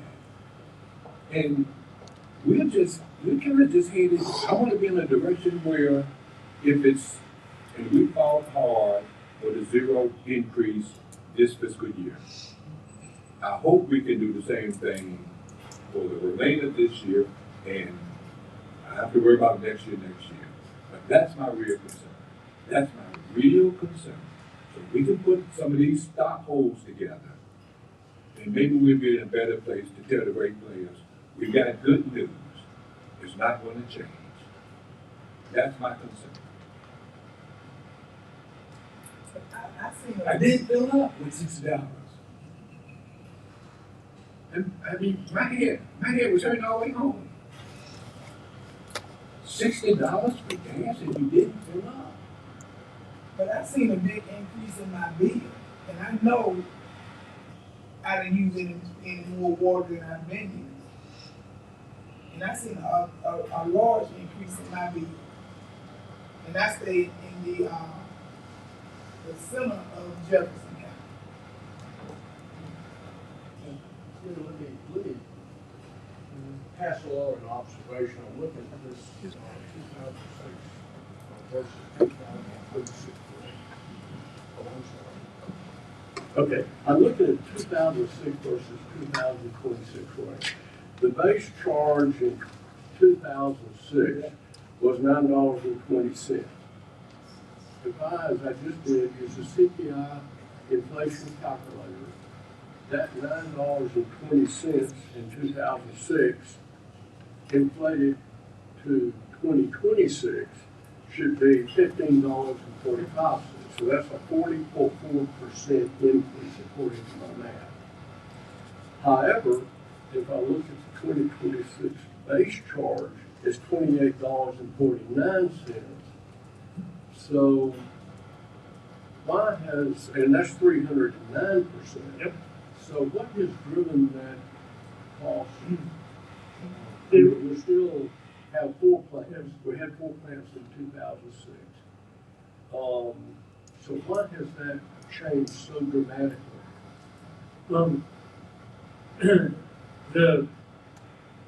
In the past, there's been the desire to enhance revenue stability. The way, and I'll talk a little bit, and the way you enhance revenue stability is to recover more through a base charge and less through a volumetric charge. And there's a chart which we'll get to. I think we'll maybe jump to it now since we've already kind of gotten, we're talking about this. So this one.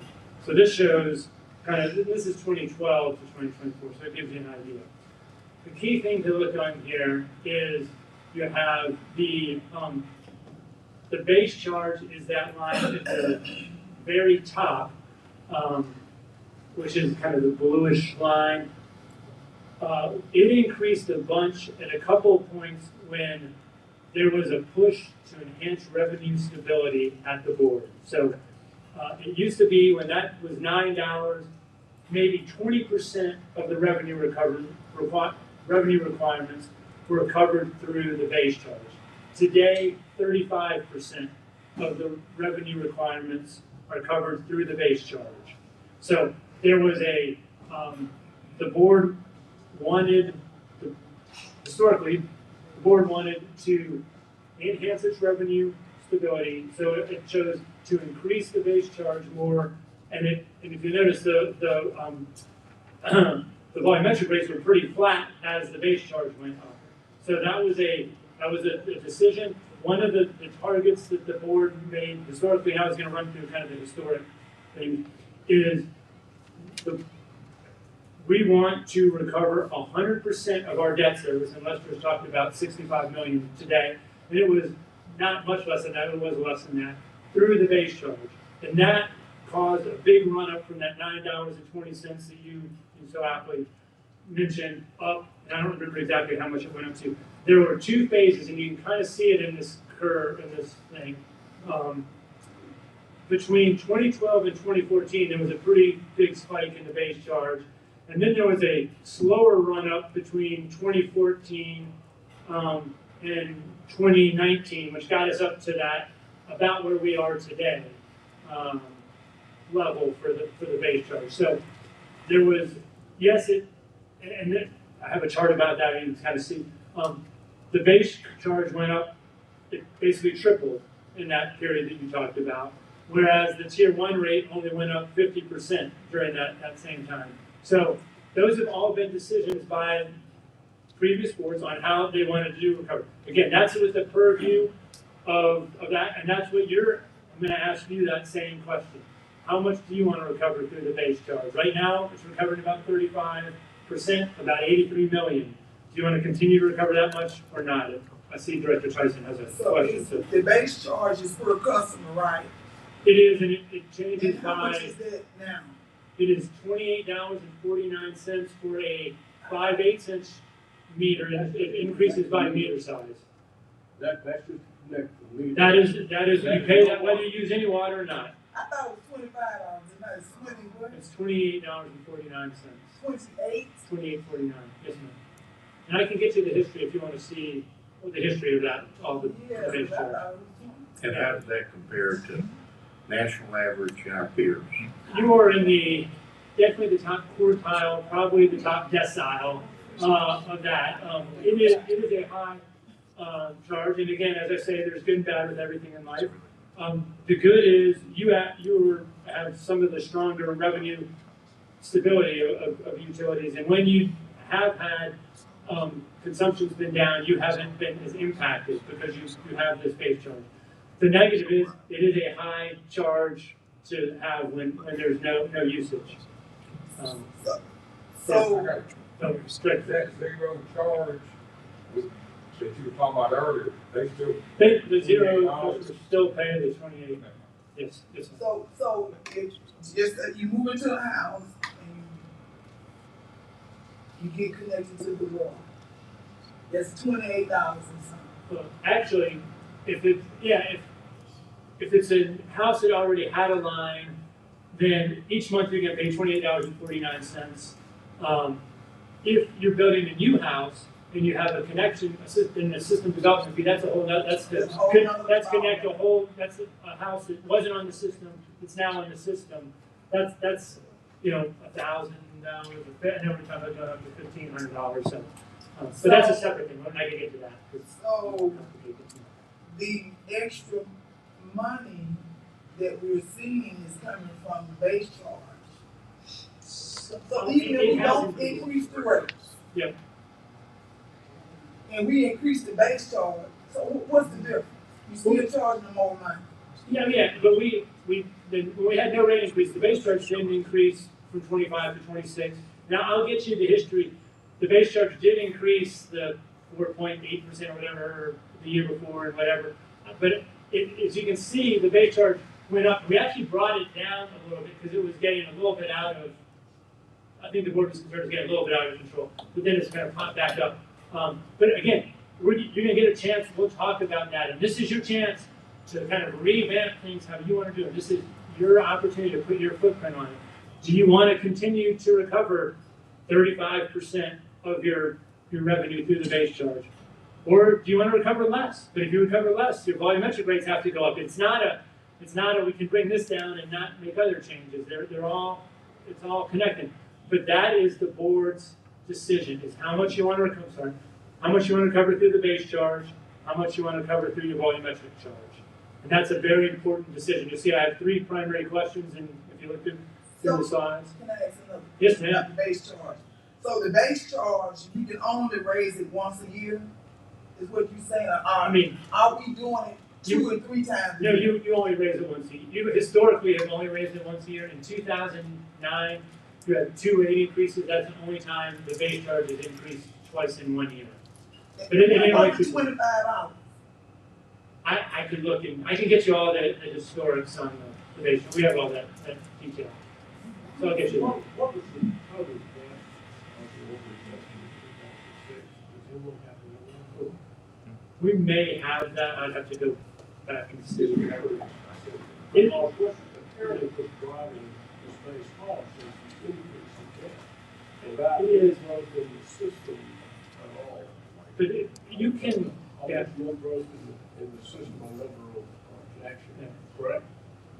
That's correct. And what you, the base charge doesn't have to recover, just to make sure this is clear. Some utilities will tie the base charge to specific costs. The cost of sending out a bill, the cost of meter reading, the cost of meter installations, the cost of meter maintenance. And that's kind of the most basic base charge, and those are low. What you have is you add in a readiness to serve component, which is, hey, we need to also, the base charge should pick up some of the fixed costs that the system has, because it is expensive to run a utility. You have the cost of the plants, you have the cost of all the lines. And so I personally, and that's why some utilities will have very low ones, because all they're recovering is the cost of sending out a bill. That's kind of the low end of a base charge. You're again at the higher end because you're including some of that, what I call a readiness to serve. And that's because whether you use any water or you use, 10,000 gallons a month, Central Alabama Water has to incur a lot of costs to be able to be prepared for you to use it, whether you use it or not. And that's why your charge is where it is. Is it typical of the water systems to have the charges in various tiers inverse to the cost of producing water? In other words, the more water you Yes. produce, you're dividing your fixed cost by a greater number of units produced, and you only have the variable that follows the increase in production. So why would you charge a higher rate for someone who uses more water? Great Because point. that water is less expensive to produce. Typically, it's the residential customers that see this increase in volume. And you have that. Only your residential customers do that. Residential customers don't use enough to really get that economy of scale. What residential customers do, and the reason for this, and the reason a lot of utilities have incline and block rate structure for the residential customers, and you'll see we have some national data on that, is because they put a peak on the system. And when I get to the cost of service principles, I'll talk about that. You have your residential customers, you have a lot who will use, 2,000 or 3,000 gallons or 2 or 3 CCF in the winter, but then we'll use 20 CCF or, in the summer when they're doing their lawn. So you have to build a system that can handle that. So you have to oversize the system. If everybody used water the same amount, 24 hours a day, 7 days a week, then you could build a much smaller system. It would be much easier to run that. So what you do is you try to charge that proportionally, and the residential customers pick that up, and then we pass that on. There are other reasons for that, but again, that is your purview. And I talked about one of your important primary questions is how much do you want the base charge to be? Another one is what do you want that rate structure to be? You have an inclining block, you can decide to move away from that or to tighten the tiers. That is completely within your purview. And I think you ought to look at it as a new board, what are the objectives for you? And Hudson, if that's something that's important, we can talk about that. We have some examples of what that is. It does have impacts on customers, and you need to understand those, and we'll show those. So now, let me ask a question. Is there gonna be a series, or is this the only workshop we're gonna have about this budget? No, Director, we're gonna have multiple workshops, and this workshop is really just to talk about the rate structure, how it exists, and how, if the board can then, subsequent to this workshop, elect to make changes if they want, or not. And, but we're not talking about any sort of increases or anything today. We're not taking any, we don't expect to take any actions within the next 30, 60, 90 days. Is that correct? The board can take any actions anytime they want, but we're Don't tell me that. Don't tell me that. So, I just want to be sure that we're gonna have more discussions. absolutely. Because I would hate to see this, the 6th, is that the next meeting? The 6th or the 8th? 8th, I would hate to see this on the agenda on the 8th for approval. I would hate to see that. We are not making a recommendation to you today, sir. I know that. I would hate to see it on the agenda by the 8th. I would hate to see it. Do it without it being on the agenda. I would hate to see that too. Quick question on the base rate. Yep. Does that include any volumetric usage? No, there are some utilities that do that. It's called a minimum usage. Right, and that's what I was getting at. Is there a way, and have we looked at, in that base rate to include a certain volumetric usage where you're charged only for the volume over that, but your base rate would cover a certain That's amount? what I do, ladies. Yeah, That's certain amount, you get 3,000 gallons. Yeah. I mean, like- It's not uncommon. It is not uncommon. There are certainly utilities that do that. It just depends if you'd like to. That again, completely within your purview. One of the benefits of that is it means that, and if you did 3,000 gallons, if you did 3,000 gallons here, that's 4 CCF. 50% of your customers would get the same bill month after month because so there's some benefit of that. The negative of it is that it's a higher amount. So somebody who would have only used 1,000 gallons or 2,000 gallons is actually paying for some that they're not using. But you don't necessarily, depending on how you set it, there are a whole lot of things. So there are pros and cons. Everything, any change you make, there are pros and cons. And again, I'll tell you what they are. But you It's got an availability charge. I mean, Yeah. it's an availability That's right. charge, and I get that. I understand that. I do think we might want to look at something like having a particular minimum volume that would cover.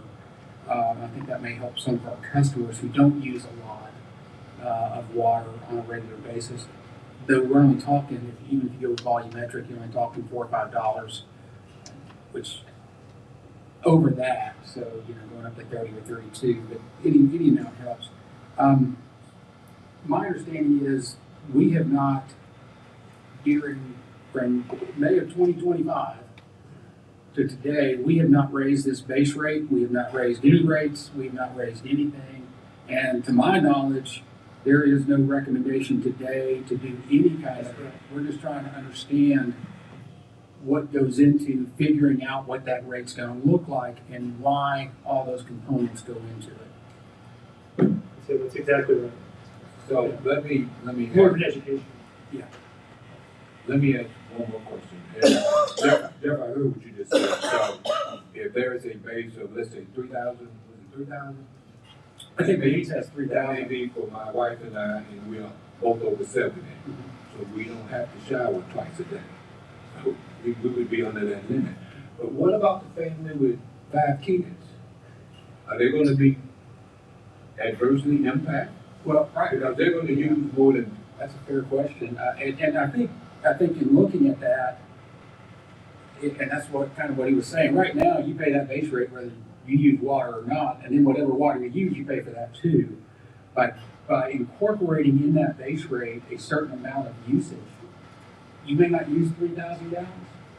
You may use 2,000, but there may be a family that uses 4,000. Well, the first 3,000 are free, and they pay for that 4,000 gallons. Or they're not free, it's in that base rate. It's paid for it. if my next door neighbor uses 4,500 gallons, and he's well over the 3,000. Right. And he's got 5 kids. Right. So is that, look like the more water you use, because you got all these kids, so that's even Well, after a certain point. Because he's being punished because he's populating, I think that he got a lot of, yeah, I understand it differently, because what I understand right now, what we've got is we've got a base rate that doesn't include any water usage. So you pay $28.58 or whatever that is, every single month, whether you use a gallon or not. You use a gallon, you pay for that gallon, in addition to the $28.44. Some systems typically will have in that base rate, they will give you so many gallons of water per month on that cycle as a part of that base rate, and then you only pay for anything over that amount. So that would be a savings to our customers who are not using over whatever that amount is. They're not also having to pay for water and the connection fee. I would rather see, if it's over 3,000, if that's the number, then if it's over $3,000, it's at a lower rate or discounted rate. Yeah, I don't disagree with that. I want to help our customers as best we can, and looking at the base rate and how we can utilize that to help people in there. But you know, we're taking a base rate that has been in place now for a few years that did not include any usage, and maybe we can consider as a board including at least some usage in there, where that is what you pay if you don't go over that amount of usage, whatever that is, X number, X gallons. I don't know what that is, but that would be something I would love to look into and just see. But you've got a revenue side of that too. We've got to pay the bills, and in that you've got to make sure we cover everything. So, any change, there are going to be winners and losers, especially when we're going revenue neutral. And all we're talking about is revenue neutral. There's no revenue increase in this. It's all revenue neutral. And there, you can bring up, and I go to Pat, and I think that's a great case here. We need to talk about that. We can tell you exactly what those types of customers are impacting. That's our job.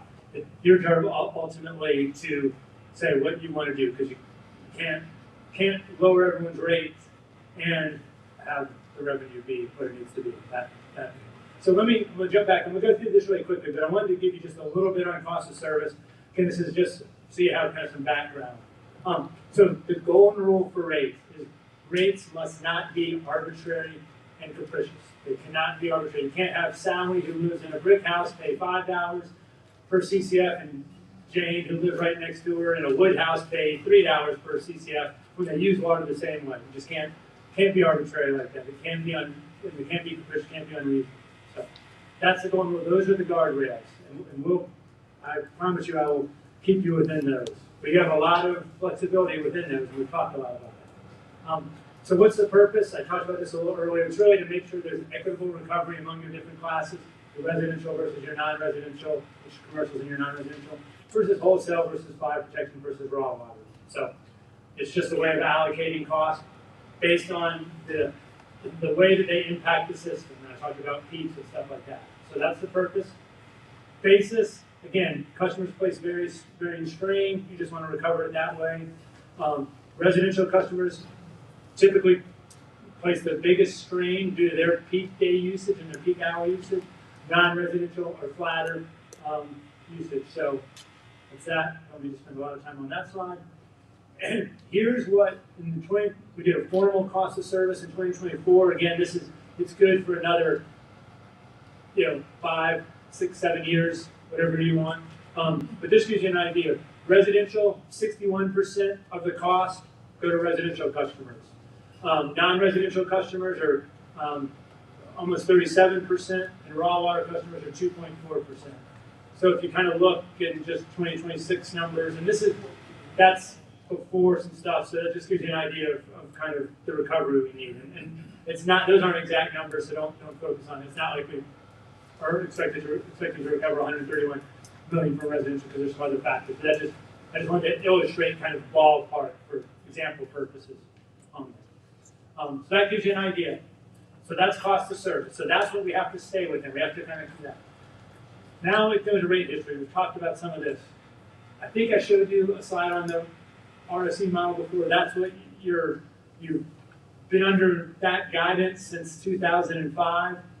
You can choose to stay under it, you can choose to move out it. That was part of an agreement with the Attorney General's office that you go under an RSE, which is basically you don't approve the rates, you approve the budget and the capital plan, and then the rates are determined by an RSE model.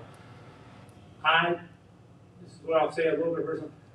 I don't think there's any reason you need to maintain this. I don't think it provides you a lot of value with the rating agencies or anything like this.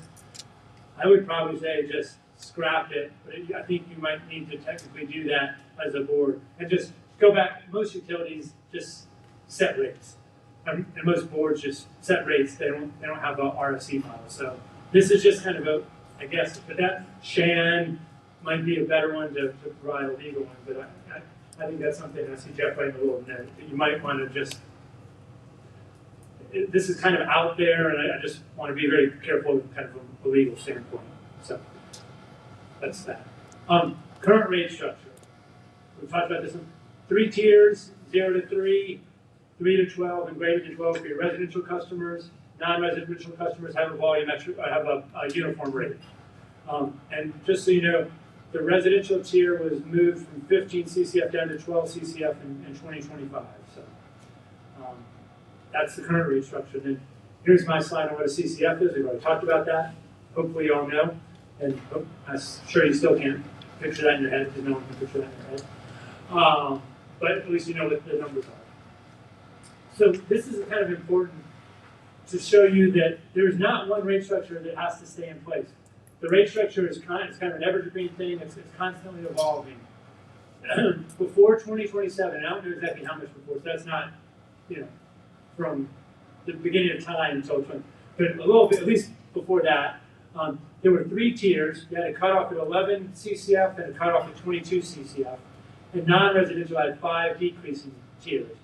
In 2007, a change was made to go to 2 tiers for residential with a single cutoff at 15 CCF. So you went from 3 tiers down to 2 tiers. Then, in 2012, decided to go to 3 tiers. And from 2012 to 2024, we ran that 3-tier residential one with the cutoffs at 3 CCF and 15 CCF. And then in 2025, as I mentioned, there was a little bit of a cutoff, a change in that cutoff. The non-residential hasn't changed since, the structure hasn't changed since 2007. This is to show you that there is no perfect rate structure out there. It is completely up to you to change it if you see fit. It's been changed before. There's precedent to change it. If you want to change it, change it. No issue with that. And then this shows the comparison of the rates, and I think maybe Jim Hudson, this is what you were referring to. It's interesting. There are 3 things that have happened here. One is the tiers have compressed. Like I said, in 2006, the tier cuts were 11 CCF and 22 CCF. They're now 3 CCF and 12 CCF. So part of that is because people are using less water than they used in 2006.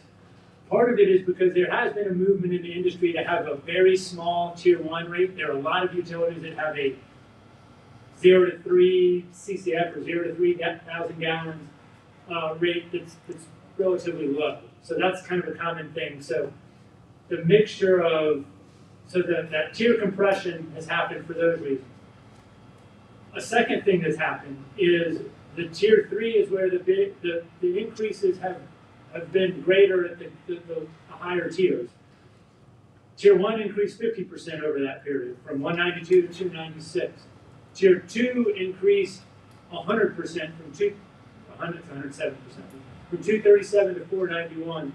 Tier 3 increased, went up 3 times, so it's from 284 to 858. And then the base charge is the other thing, and that's gone up three times over this period. So that kind of tells you the story of what's been going on. Again, this is for context only. You you ought to look at it as a clean slate and what you think is right for what should go on going forward. So Piper, in going back to the discussion we were having earlier on the base charge, by increasing the base charge but lowering the tier one, are we effectively you doing are, the and same that's thing? exactly, some of that has been, and that's what there's been, like I say, there's been a movement in the industry, and this sort of kind of follow that, of, I say, creating this low price tier one rate, and then increasing base charges to get, and kind of justifying that you're increasing the base charge to enhance revenue stability, as I said earlier, and then you kind of offset that a little bit by creating this tier to protect those low volume users. So yes, you're exactly right. Those depends on hand in hand. So that kind of goes with the last part. How are we, in comparison with other systems on that tier, particularly on that tier one basis, how are we rate-wise? Tier one, you're more more at the norm than you are at tier 3 is high. So we don't have it broken out by that because the tiers differ. I do have, well, we can get a little bit more information on that if you'd like. Trust me, I hear from all the tier three users on a regular basis. That's fair. But it's important to see that this, and then again, it's important to know the history, but then it's also equally important. You need to decide what you want to do. You don't have to. This is history. It's important to know it, but it doesn't mean you have to do exactly what has been done in the past. And this is just a little graphic that kind of shows where I use a little dollars. I'm trying to kind of capture the numbers getting really big, kind of further out. So just a little thing, just kind of showing that same thing graphically. We're seeing this slide again. This is from 2012 to 2024. This is that period where the rate structure was the same, so it's a good one.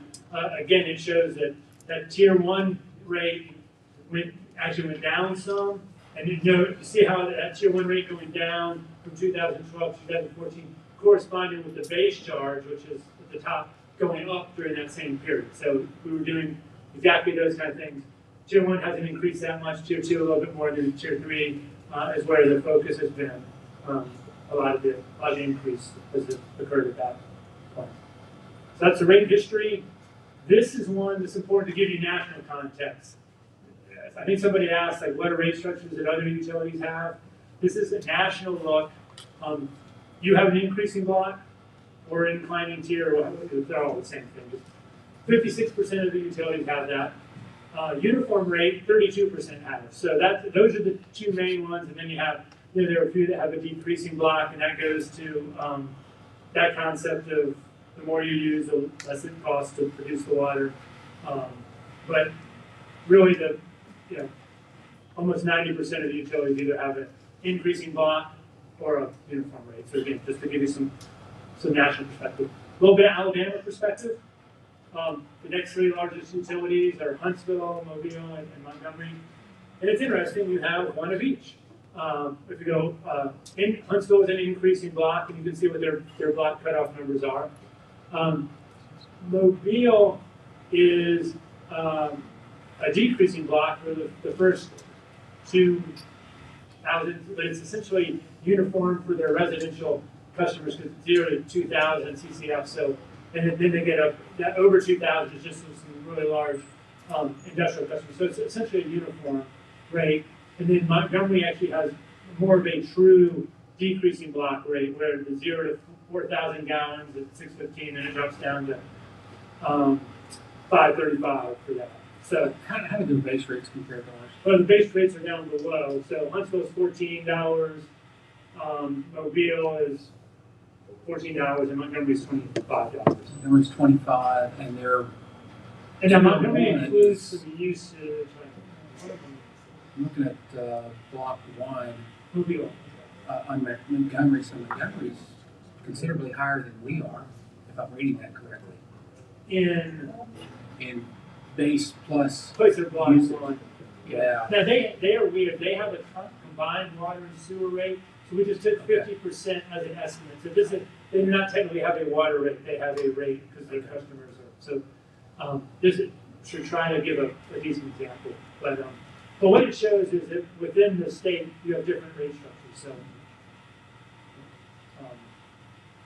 Piper, can you go into a little bit of the history of the increasing block rate structure, how that originally kind of came about versus the decreasing? Yeah, I probably should have included this as a slide. I thought about it. So we're taking a big this is a history lesson in rates. When, way back when, before they even had meters, people just paid, it was just kind of through, government paid for it. There wasn't. Get meters, originally, every customer had the same rate because that was just easier. And generally, you had decreasing block rate structures. So way back when, 75 years ago, most water utilities that had a rate structure had a decreasing block rate structure. All their customers were on it, and it was exactly, I forgot to mention that point about the more you produce, the cheaper it gets. So it was to do that.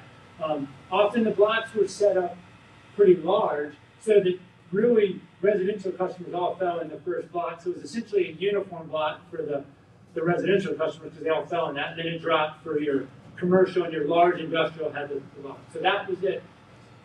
The first big change was for utilities. As billing systems got more sophisticated, you were able to go to separate rate classes. So you could have your residential customer with one rate and your non-residential with another rate. Often they kept non-residential rate structures kind of stayed in that decreasing block rate structure, again, to kind of benefit those large industries. And then residential, they also went to uniform rate structures because they effectively had a uniform rate structure before. But then that kind of became the norm. Then as we have evolved, efficient water use conservation became a big issue in some in the 80s, more in the 90s, and in the early 2000s where they really focused on that. And then so, now let's have an increasing block on the residential. We'd already separated them out, so we'll have an increasing block rate structure for residential customers. So that became, pretty in vogue, and you saw 56% of the utilities have an increasing block rate structure. Everyone doesn't need to have it. One thing that was really driving that was a lot of utilities are capacity constrained.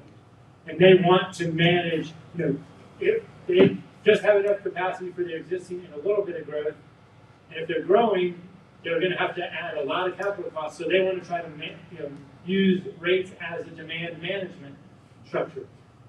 So they would have fairly significant increasing block rate structures. So it's not, there are utilities that have rate structures similar to yours, but they're more typical where they're capacity constrained, and you're not in a capacity constrained environment. So I think that kind of and so now there's a little bit, because in the 2000s we started to really see this declining per capita consumption replace this idea of there was, as you can imagine, in the 50s, 60s, 70s, even in the 80s, you had more bathrooms in homes, more people got washing machines or dishwashers, so there was more use happening, and use was growing. By the 90s and the 2000s, everyone had the appliances they're going to have. We're not seeing a lot of new water-using fixtures, and every water-using fixture they're having uses less water. So we've kind of flipped, and then so went from increasing per capita usage as as kind of the GDP of the country increased in the 50s, 60s, 70s, even into the 80s, to a time when the have declining per capita consumption. So that need for that increasing block rate structure. So we've seen the pendulum swing slightly back and move, I think, a little bit away from maybe not increasing blocks, but maybe having big differentials between the tiers. It's interesting. The first job I ever did at Raftellus was work on the 1998 water and wastewater rate survey, and at that point in time, you saw decreasing block was 8%. Currently, it's decreasing block 8%. Increasing block, I think, was 32%. Or no, uniform was 32%. Increasing block was 56%. Back then, it was almost equal. 30 is about a third, and a third. So you can see decreasing blocks have gone away. There's been a move from uniform to increasing blocks over the last 25 years. So that's kind of a little macro history of things. And again, I apologize for not having a slide in there about that. But it's a little bit of history lesson, so just wanted to share that with you. Now we're going to the current. I know we're 2 hours in, so it's been a great discussion, but I have a little bit more to cover. Current situation.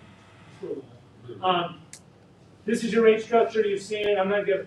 One thing, I haven't shown the raw water charge yet, but you can see it's significantly lower than your commercial rate. It's only $1.41 versus your commercial rate is $4.69.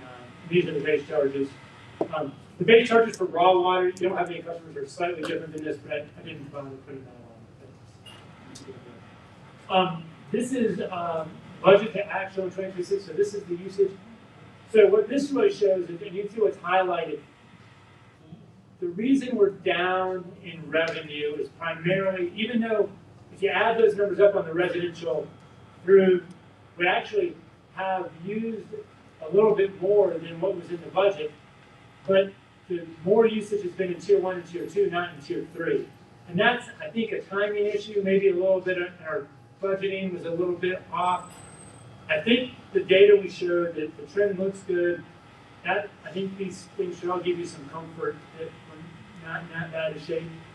Total usage, we're down a little bit through the end of April, but that's mainly because raw water is down. And that's not a big deal because it's inexpensive water, as you just saw. So this gives you an idea of the kind of budget to actual usage. And this is the revenue. And like I said, well, we were down a little bit on that. That Tier 3 usage is the big thing. So in residential, we're actually down on the volumetric piece because of that Tier 3. So that's the situation. Now, this is the big thing. 3 primary questions. How much revenue do you want to recover through the base charge? I've talked about these. What volumetric rate structure do you want to have for the residential customers, and how quickly do you want to get to that rate structure? This is a little bit on fixed and variable. We've talked about that. I'm not going to go through that. This is a little bit of a chart of like what your revenue requirements are versus your revenues. And one thing is to show that your fixed revenue requirements are a lot higher than your fixed revenues. And your fixed revenues are usually your base charge revenue. And that's on the right side. And then the left side are your revenue requirements. So all your debt is fixed. Kind of that pay-go is really essentially fixed. And then a portion of your operating expenses, you can't just cut people. Really, your variable costs on your O&M side are your power and chemicals, and a few other things. How does our debt look compared to other systems? It's high, and there are various reasons for that. You have a fixed system. Yeah, those are fixed rates. Yeah, we really can't do a whole lot about it. So that just gives you. So I'm doing this to give you a little bit of what should we do about this fixed charge. And so, first of all, about 80% of your costs are really fixed because you can't, a lot of your personnel costs are fixed and that. But just so you know, no utility sets, and this is common, utilities all over the place. But no utility sets their base charge at 80 to recover 80% of the revenue. It's just two. You currently recover, as I said, 35%. So then the question becomes, do you want to lower that percentage to reduce the impact on lower customers? That will require more revenue to be recovered through volumetric rates, and it reduces revenue stability. Do you want to just leave it as is and kind of continue to recover about that much? Or do you want to increase it to recover more like closer to 100 million in revenue as opposed to 83 million, so you recover all your debt service and all your pay-go. But that will increase the impact on low volume users, kind of a negative. It will enhance revenue stability, which is a positive, and it will allow volumetric rates to be reduced. So again, I'm just giving you the facts of what can happen. This is your choice. As I said, you're in the high end on the base charge. And then one thing I don't have in here, and Director Brunwell, you mentioned, we can look at a minimum, including a minimum amount in there, and that's a potential as well. So that's the base charge. So that's question one. What do you guys want to do about that? And that's something I would say, I don't think you should make any change on the sizing of the base charge until the 2020. I think that should be part of the 2027. I wouldn't try to do that. Then I get to the volumetric. This is just some kind of historical stuff on kind of a spectrum from more conservation, demand management, efficiency, the budget individualized, to the decline block is less of that. So again, a little bit of information for you in that regard. So this is the big thing. The three options we looked at. So one option is to lower the differential between the tiers. Right now you go from like 292 to 491 or whatever to 858, which is I don't remember exactly what the percentages are, but they're high.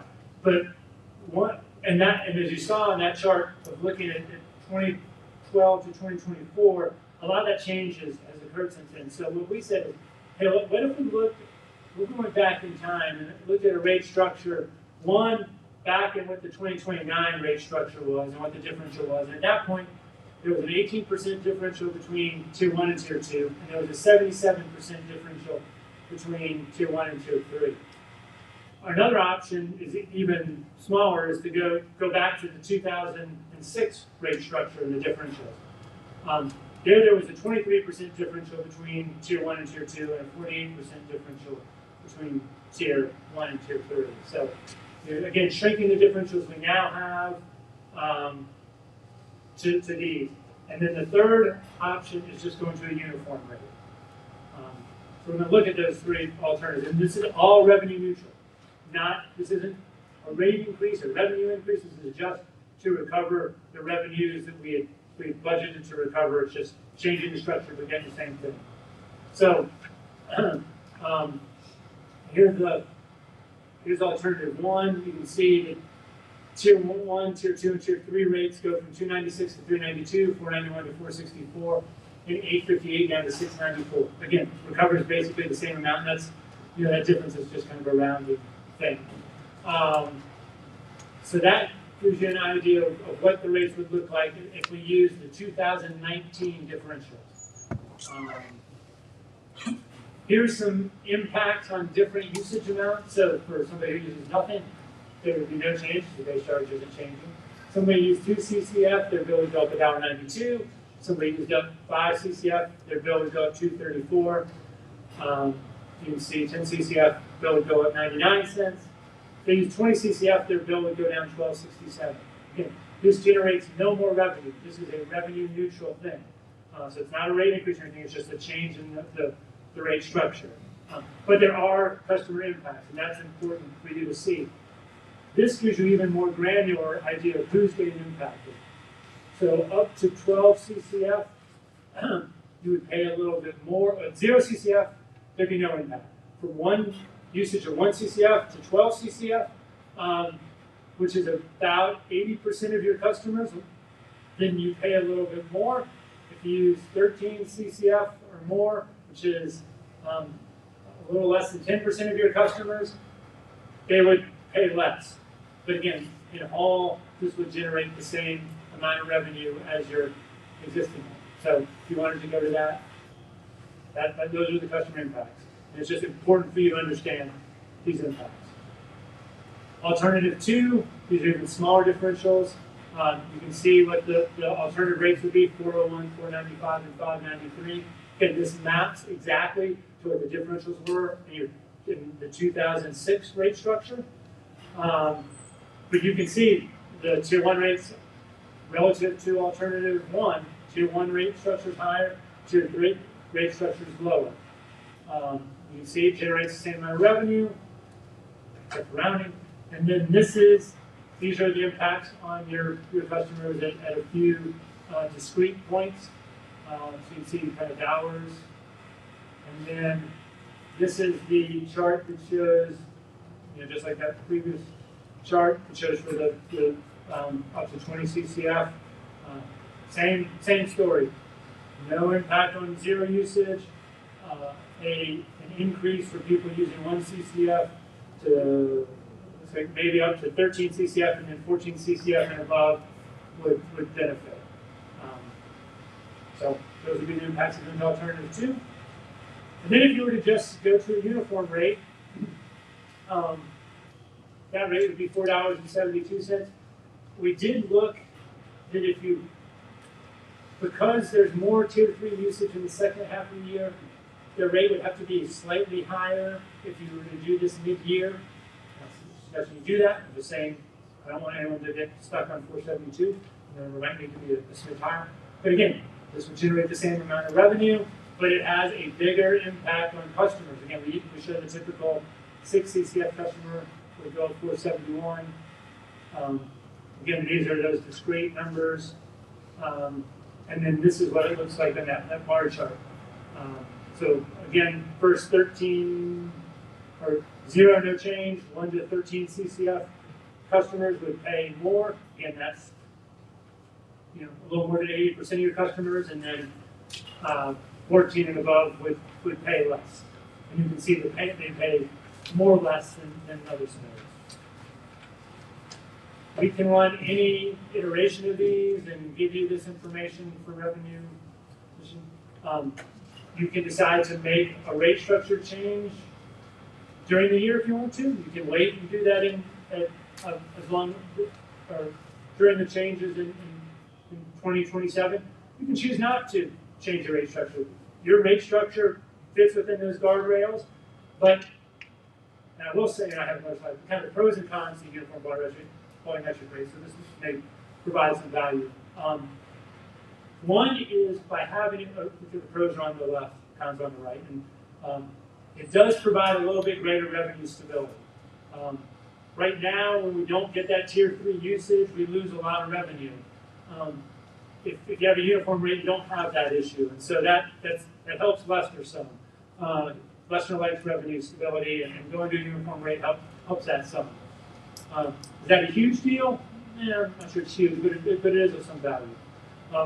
It does eliminate the billing cycle issues. I talked about that. If you have to bill some, and I think as Jeff said, there are reasons that meters get read after 35 days, not after the target of 30 days.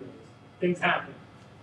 That can cause some problems. It's at the margin, not a huge deal, but it is something that by going to a volumetric rate, you don't have to worry about that because there's no fear of pushing somebody into a higher tier usage.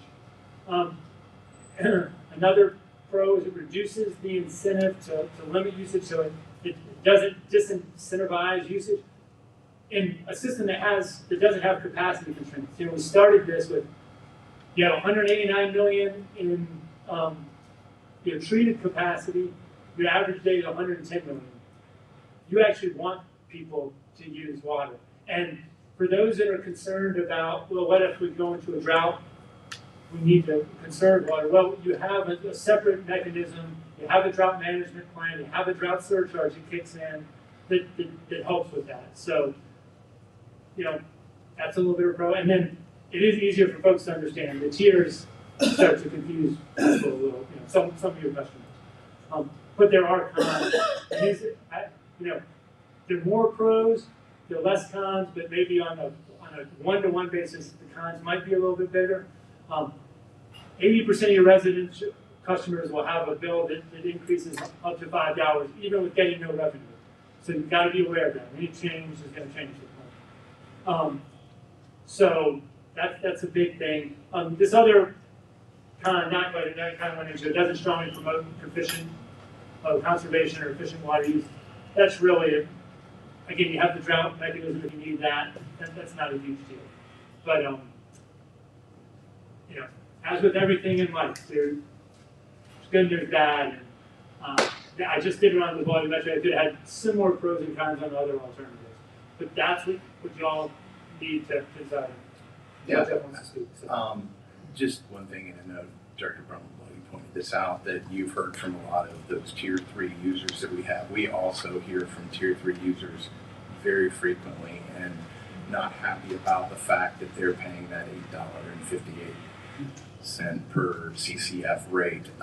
We had a letter recently from a user has a large family and was, very concerned that he was paying in that upper tier, has a large bill every month because he has a very large family, and but is very committed to conserving water. But with, I think he has 11 people in the household, so a very large family. Just isn't able to use in tier 2 or tier 1, but is being kind of financially penalized by the rate structure. So anyhow, it's something for you all to think about. It's to look at it. Question on rate study, this Irondale did a rate study, but they did their fire protection, and their fire protection, you do look at it, it's way okay, so, we gotta look at the fire protection, and this is significant amount of money, right, Ray? He's seen it. Yeah, one of the questions I know Jeff is we did, and if you saw, I just showed those with fire protection. We do an allocation to fire protection as part of the cost of service. And Jeff has talked about potentially, Jeff, you don't want to talk about this, but kind of pulling the hydrant. There are two components to fire protection. One, we charge a hydrant fee to recover some of the revenue from fire protection, and two, for the system, kind of systems in homes and fire, especially mainly commercial. That's what I'm talking System. about. That's Is they do that, and we have that, and that's already in the rate structure, and those have historically just kind of gone up with we've had kind of across the board rate increases, so we've done that, but there's some thought, not a lot of utilities charge their municipalities fire hydrant fees, and I think some of the information Jeff's gotten, and I can speak with more, but they have, there's a disincentive for them to ask for fire hydrants, and maybe a lot of utilities just recover that through their other customers, and because everyone benefits from hydrants being there. So you just kind of shift that. But Jeff, I don't know if you Yeah, can speak. because we charge our municipalities for the hydrants, we have to seek permission basically from the municipalities to add hydrants. I think that has resulted in a relatively lower hydrant density within the communities than what you would have if those charges were simply borne by all of the users. Because if you're a city and you have a fixed budget and you're being asked, hey, do you want to pay this much more for 10 additional hydrants? They might have a tendency to say, no, we don't want to do that this year. And so when we compare ourselves to other utilities, we find that per area, we have fewer hydrants in place than other utilities. And that's not necessarily good from a fire protection standpoint. That is another key objective of our utility, is to not just provide safe drinking water, but also to provide fire protection. So I'm talking about the firehouse, I'm talking about at the building. Yeah. That's Well, what the increase So we is. have that. So that's a separate issue, but I'm talking about fire hydrants, and in particular, we charge the municipalities for those, and so there should be some thought, perhaps, as we move into 27, about maybe changing the way in which we handle those fire hydrant fees. Let me ask this question. You went through these various scenarios on residential rate structures. Are there similar scenarios you can look at for non-residential water? And how do we compare in the non-residential rate structures that we have compared to other systems? Uniform are very, I would strongly not recommend having an increasing block non-residential rate structure, because then you'd be penalizing people who use a lot of water. The only thing to potentially consider is you go from a uniform rate structure to a decreasing block rate structure. And maybe having, with that cutoff being pretty far out there. Well, you're looking though, and I understand what you're saying, but you're focusing on the impact on that commercial business and the impact it could have on the economic drivers in the community. All right, I'm asking simply about how do our rate structures here compared to other similar situated cities as far as commercial development. We want to foster commercial Yeah. development. I get that. We want it system wide. We want there to be more commercial development. Everyone benefits from commercial Correct. development, no, 100%. Especially in a system where there are no capacity constraints. I can get some of that, and I think when you're saying rate structure, you actually mean the actual The rate rates, volume. the rate themselves. the- Because we're looking at yeah, like 'cause the 460 structure, yeah. per gallon. I can get that. We'll get some information for that. So I can get some data on just pure what rates are on the commercial, just so you can see that. So I'll I'd get like to that. see it. The good thing I see out of this for our commercial community, our non-residential community, and our residential community is we don't really have a capacity issue. That's correct. We have the capacity to meet the commercial demands, we have the capacity to meet the residential demands, and that's a positive thing.